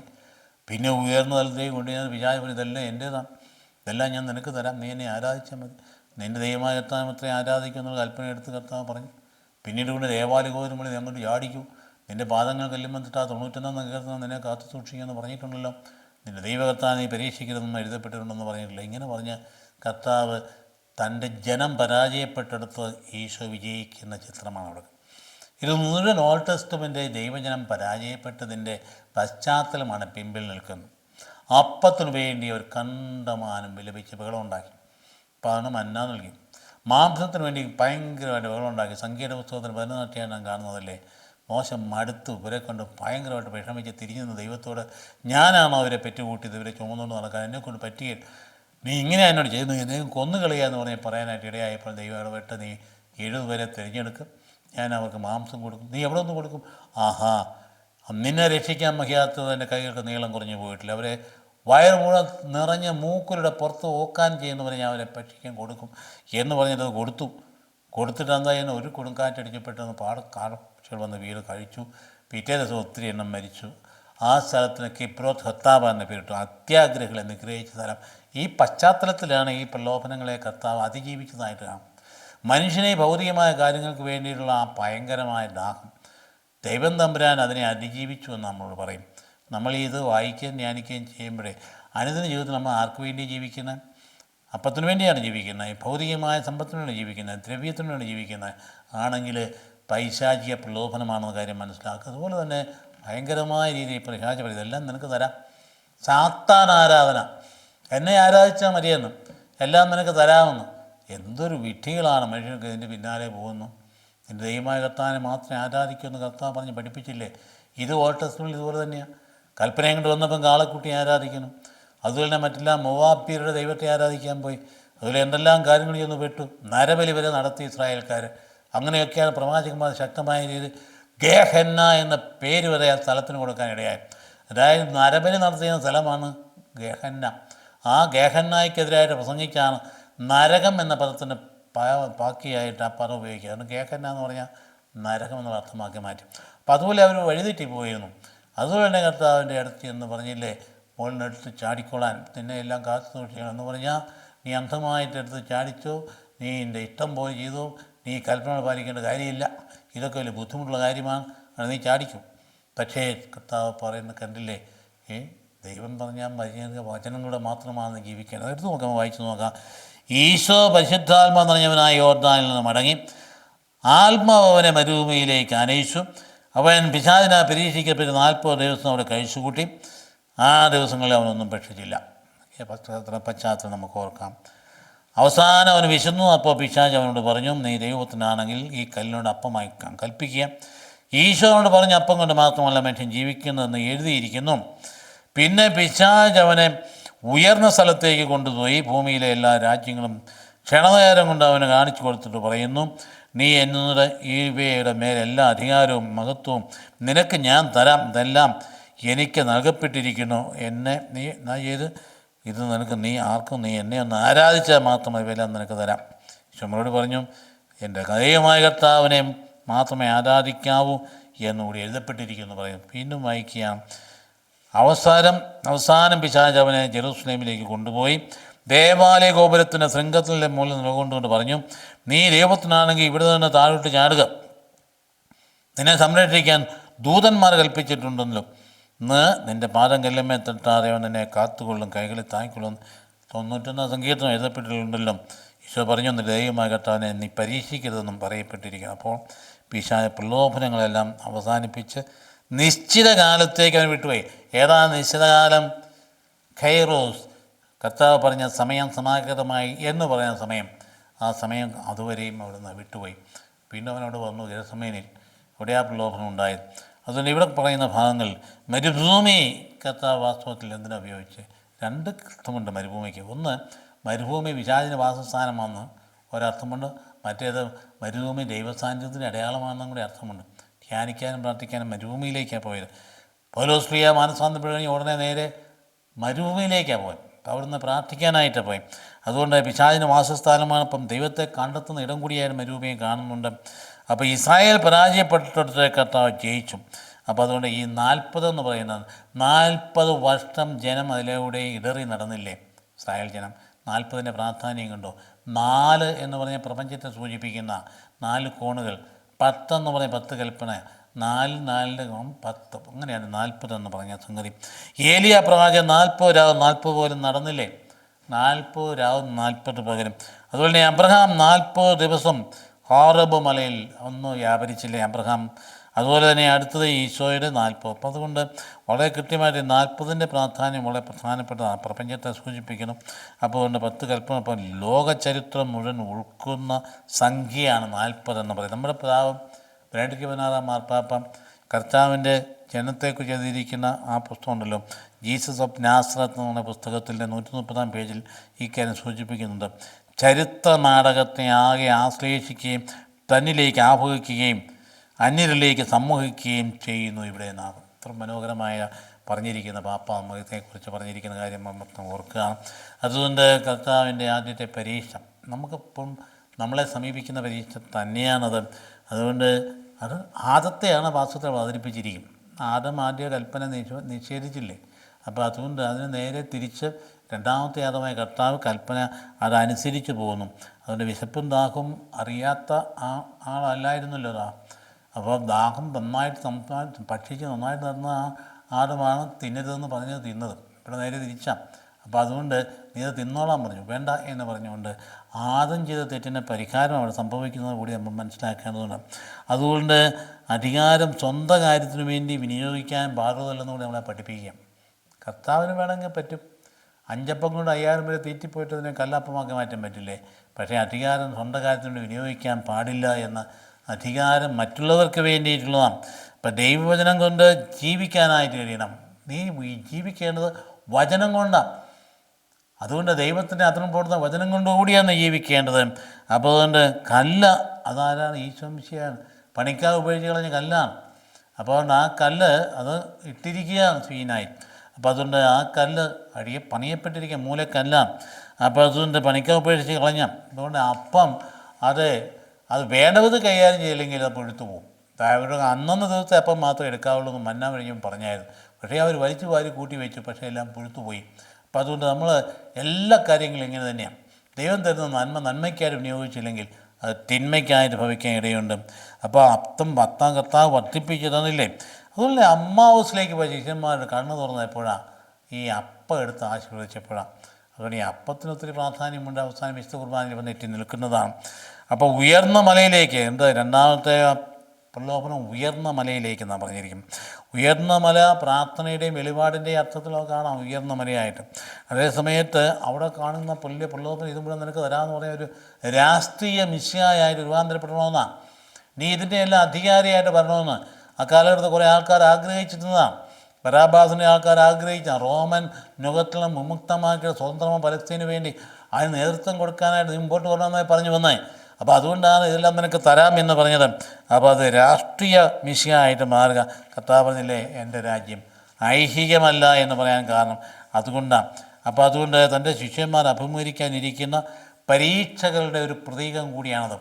ഭൗമികമായിട്ട് ആ വലിയ ഭയങ്കര പ്രലോഭനം നമ്മളുടെ ജീവിതത്തിൽ ഉണ്ടാകുമെന്ന് മുൻകൂട്ടി പറഞ്ഞു തന്നിരിക്കുക. ഇത് മുഴുവൻ നിങ്ങൾക്ക് തരാം. സഹോദരങ്ങളെ, ആത്മശോധന ചെയ്യേണ്ട കാലമാണ് നമുക്ക്. നമ്മുടെ സഭയെ സംബന്ധിച്ച് നമ്മുടെ സഭയ്ക്ക് ഒരു മഹനീയമായ ചരിത്രമുണ്ട്. അത് കഠിനാധ്വാനത്തിൽ വളർന്നു വന്നതാണ്. നമ്മൾ കാരണവന്മാർ അധ്വാനിച്ച് കഷ്ടപ്പെട്ട് ധാരാളം ആ വിദ്യാഭ്യാസ സ്ഥാപനങ്ങളുണ്ടായി. മറ്റുള്ള അസൂയ ജനിപ്പിക്കത്ത രീതിയിൽ ആതുരാലയങ്ങളുണ്ടായി. ഒരുപാട് സാമൂഹിക പ്രവർത്തനം ചെയ്തു. നമ്മുടെ സമൂഹം, ക്രൈസ്തവ സമൂഹം നന്നിടത്തോളം നന്മ ആരും ചെയ്തിട്ടില്ല.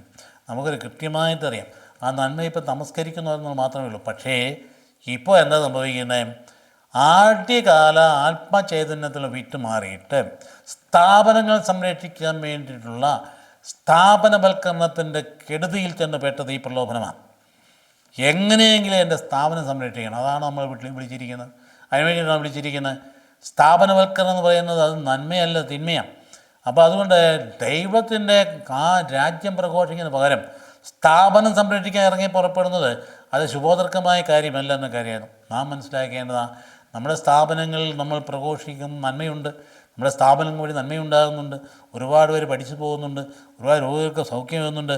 പക്ഷേ എവിടെ വചനപ്രഘോഷണത്തിൻ്റെ പ്രാധാന്യം നഷ്ടപ്പെട്ടു പോയെങ്കിൽ, അത് രണ്ടാം സ്ഥാനത്തേക്ക് മാറ്റിവെച്ചിട്ടുണ്ടെങ്കിൽ, സുവിശേഷ പ്രഘോഷണത്തേക്കാൾ കൂടുതലായിട്ട് സ്ഥാപനങ്ങൾ പ്രാധാന്യം കൊടുത്തിട്ടുണ്ടെങ്കിൽ അത് വഴിതെറ്റലാണ്, അത് ശിക്ഷാർഹമാണ്. നമ്മൾ ഒരിക്കലും വിജയിക്കില്ല, അത് പരാജയപ്പെടുകയുള്ളൂ. ആ ശത്രുക്കൾ വന്ന് നമ്മളെ കീഴടക്കുകയുള്ളൂ. നമുക്ക് മുഴുവൻ നഷ്ടപാനമാകുകയുള്ളൂ. നമുക്ക് ഈശോയെ പ്രഘോഷിച്ചുകൊണ്ട് പോകുന്നതെങ്കിൽ, അതിനുള്ള ഉപാധിയായിട്ട് ഇതൊക്കെ കരുതുന്നെങ്കിൽ ഇതിൻ്റെയൊക്കെ പ്രാധാന്യം സെക്കൻഡറിയാണ്. പോയെങ്കിൽ പോട്ടെ, ദൈവം തമ്പുരാനെ പ്രഘോഷിക്കാൻ വിളിക്കപ്പെട്ടിരിക്കുന്നു. ആ ഒരു അരൂപിയും ഒരു ആത്മാവും നമ്മുടെ സമൂഹത്തിൽ നഷ്ടപ്പെട്ടു പോകാതിരിക്കാൻ നോമ്പ് കാലത്ത് പ്രാർത്ഥിക്കേണ്ടതാണ്. അതുകൊണ്ട് യേശുവേ യേശുവേ യേശുവേ എന്ന് പറഞ്ഞുകൊണ്ട് മറ്റ് വിഭാഗങ്ങൾ അവർ പ്രഘോഷിച്ച് നടക്കുമ്പോൾ അവരുടെ നന്മ നാം കണ്ടെത്തി ആ തീഷ്ണത കൈവരിക്കാൻ നാമം ശ്രദ്ധിക്കേണ്ടതാണ്. ക്രമാനുഗതമായി ലോകത്തിൽ ഏറ്റവും ശക്തമായ സംഘടന ഹൈറാർക്കി കത്തോലിക്കാ സഭയുടേതാണ്. അതിൻ്റെ ഉള്ളിലെ ചൈതന്യം പോയി കഴിഞ്ഞാൽ നമ്മൾ ശിക്ഷാർഹരാകുമെന്ന കാര്യം ഈ കാര്യം ഓർമ്മിപ്പിക്കുന്നതാണ്. അപ്പം അതുകൊണ്ട് സങ്കീർത്തനം നാം ഉപയോഗിക്കുന്നു. അതായത് പിശാച് ഭയങ്കര പണ്ഡിതനാണ്, വേദപുസ്തകത്തിൽ പണ്ഡിതനാണ്. അതുകൊണ്ടാണ് അവൻ കൃത്യം 91 സങ്കീർത്തനത്തിൻ്റെ 11, 12 വാക്യങ്ങൾ എടുത്തങ്ങ് പ്രയോഗിച്ചത്. നിൻ്റെ പാദങ്ങൾ കല്ലുമേക്കിട്ട് സൂക്ഷിച്ചുകൊള്ളുമെന്നാണ്. അതുകൊണ്ട് അറിവുണ്ടായിട്ട് കാര്യമൊന്നുമില്ല. ദൈവവചനം എനിക്ക് നന്നായിട്ടറിയാം, പ്രസംഗിക്കാൻ എനിക്ക് നന്നായിട്ടറിയാം. അതുകൊണ്ട് വചനപ്രകാരം ഞാൻ മുൻപന്തിയെ നിൽക്കുന്ന അതൊന്നും പറഞ്ഞിട്ടൊരു കാര്യമില്ല. കൃപയില്ലാതെ നിൻ്റെ ജീവിതത്തിൽ രക്ഷയുണ്ടാവില്ല. അതുകൊണ്ട് ഇവിടെ പിശാച് ഭംഗിയായിട്ട് നല്ല ഒന്നാന്തരം വചനപ്രഘോഷകനായിട്ട് മാറി. അവന് വചനം നന്നായിട്ട് അറിയാം. അവൻ പറഞ്ഞു, പക്ഷേ അവൻ്റെ ഉദ്ദേശം തെറ്റാം, ലക്ഷ്യം തെറ്റാം. നിൻ്റെ വചനപ്രഘോഷണത്തിന് ലക്ഷ്യം തെറ്റാണ് എങ്കിൽ ശിക്ഷയുണ്ടാകും. നിൻ്റെ വചനപ്രഘോഷണം വിശുദ്ധീകരണത്തിന് വേണ്ടിയിട്ടല്ല എങ്കിൽ, ദൈവരാജ്യ പ്രഘോഷണത്തിന് വേണ്ടിയിട്ടല്ല എങ്കിൽ ശിക്ഷയുണ്ടാകും. അതുകൊണ്ട് വചനപ്രഘോഷണത്തിൻ്റെ വഴിയെ പോകുന്ന വചനപ്രഘോഷകരും ശ്രദ്ധിക്കേണ്ട ഒരു കാര്യം, എന്ത് നിയോഗത്തിലാണ് ഞാൻ പ്രസംഗിക്കുന്നത്, എന്താണ് എൻ്റെ ലക്ഷ്യം, എൻ്റെ മനോഭാവം എന്താണ്, അത് വിശുദ്ധീകരിക്കപ്പെടേണ്ടതാണ്. അഹങ്കാരം എന്നെ ബാധിക്കാൻ പാടില്ല. കർത്താവാണ് പ്രസംഗിക്കപ്പെടേണ്ടത്, ഞാനല്ല. ആ ഒരു കാര്യം നമ്മൾ ഉള്ളിൽ ബോധ്യമുണ്ടാകുന്നത് നമ്മളെ പഠിപ്പിക്കുക. അതുകൊണ്ട് നിശ്ചിത കാലത്തേക്ക് തിരിച്ചുപോയി എന്ന് പറയുമ്പോൾ കർത്താവിൻ്റെ സമയം അത് കെയ്റോസ് എന്ന് പറയുന്ന ആ രക്ഷയുടെ നിമിഷമാണ്. അതുവരെ ഈ പ്രലോഭനങ്ങൾ തുടർന്നുകൊണ്ടിരിക്കും. അതുകൊണ്ട് അത്യാർത്ഥി ഉണ്ടാകാൻ പാടില്ല. അതുകൊണ്ട് മറ്റുള്ളവരെ നമ്മൾ ഈ കാലഘട്ടത്തിൽ ഈ സമ്പത്ത് പങ്കുവെച്ച് സഹായിക്കാൻ കരുണാർദ്രമായ ഹൃദയത്തിലൂടെ ആളുകളെ ഇടപെടാൻ നമുക്ക് നൽകപ്പെട്ടിരിക്കുന്ന സമ്പത്തെ അത് കൊടുക്കേണ്ടതല്ലേ? എത്രമാത്രം സമ്പത്ത് കുമിഞ്ഞു കൂടിയിരിക്കും നമ്മുടെ കുടുംബങ്ങളിൽ പലതിലും. ഒറ്റ മക്കളും സ്ഥലത്തിലും എല്ലാം പുറത്താണ്. സമ്പത്ത് ഇഷ്ടം പോലെ വരികയും ചെയ്യും. എന്നിട്ടും കെട്ടിപ്പിടിച്ച് കിടക്കുക 90 വയസ്സായിട്ടും. അത് കൊടുക്കാതിരിക്കുന്നത് ശാപഗ്രസ്തമായ കാര്യമാണ്. അത് പങ്കുവെച്ച് കൊടുക്കാൻ തുടങ്ങാമെങ്കിൽ ആത്മാവിന് സൗഖ്യം കിട്ടുകയില്ലേ? നമ്മുടെ ജീവിതത്തിൽ രക്ഷ കിട്ടുകയില്ലേ? അത് കൊടുക്കാനും പങ്കുവയ്ക്കാനുമാണ് ഈ നോമ്പുകാർ നമ്മുടെ ആവശ്യപ്പെടുന്നത്. നമ്മളിവിടെ സമാപിപ്പിക്കുകയാണ്. ദൈവം അനുഗ്രഹിക്കട്ടെ. കർത്താവ് ഈശോയും കൃപയും പിതാവായ ദൈവത്തിൻ്റെ സ്നേഹവും പരിശുദ്ധമായ സഹവാസവും നാം എല്ലാവർക്കും ഉണ്ടായിരിക്കട്ടെ, ഇപ്പോഴും എപ്പോഴും എന്നേക്കും. ആമേൻ.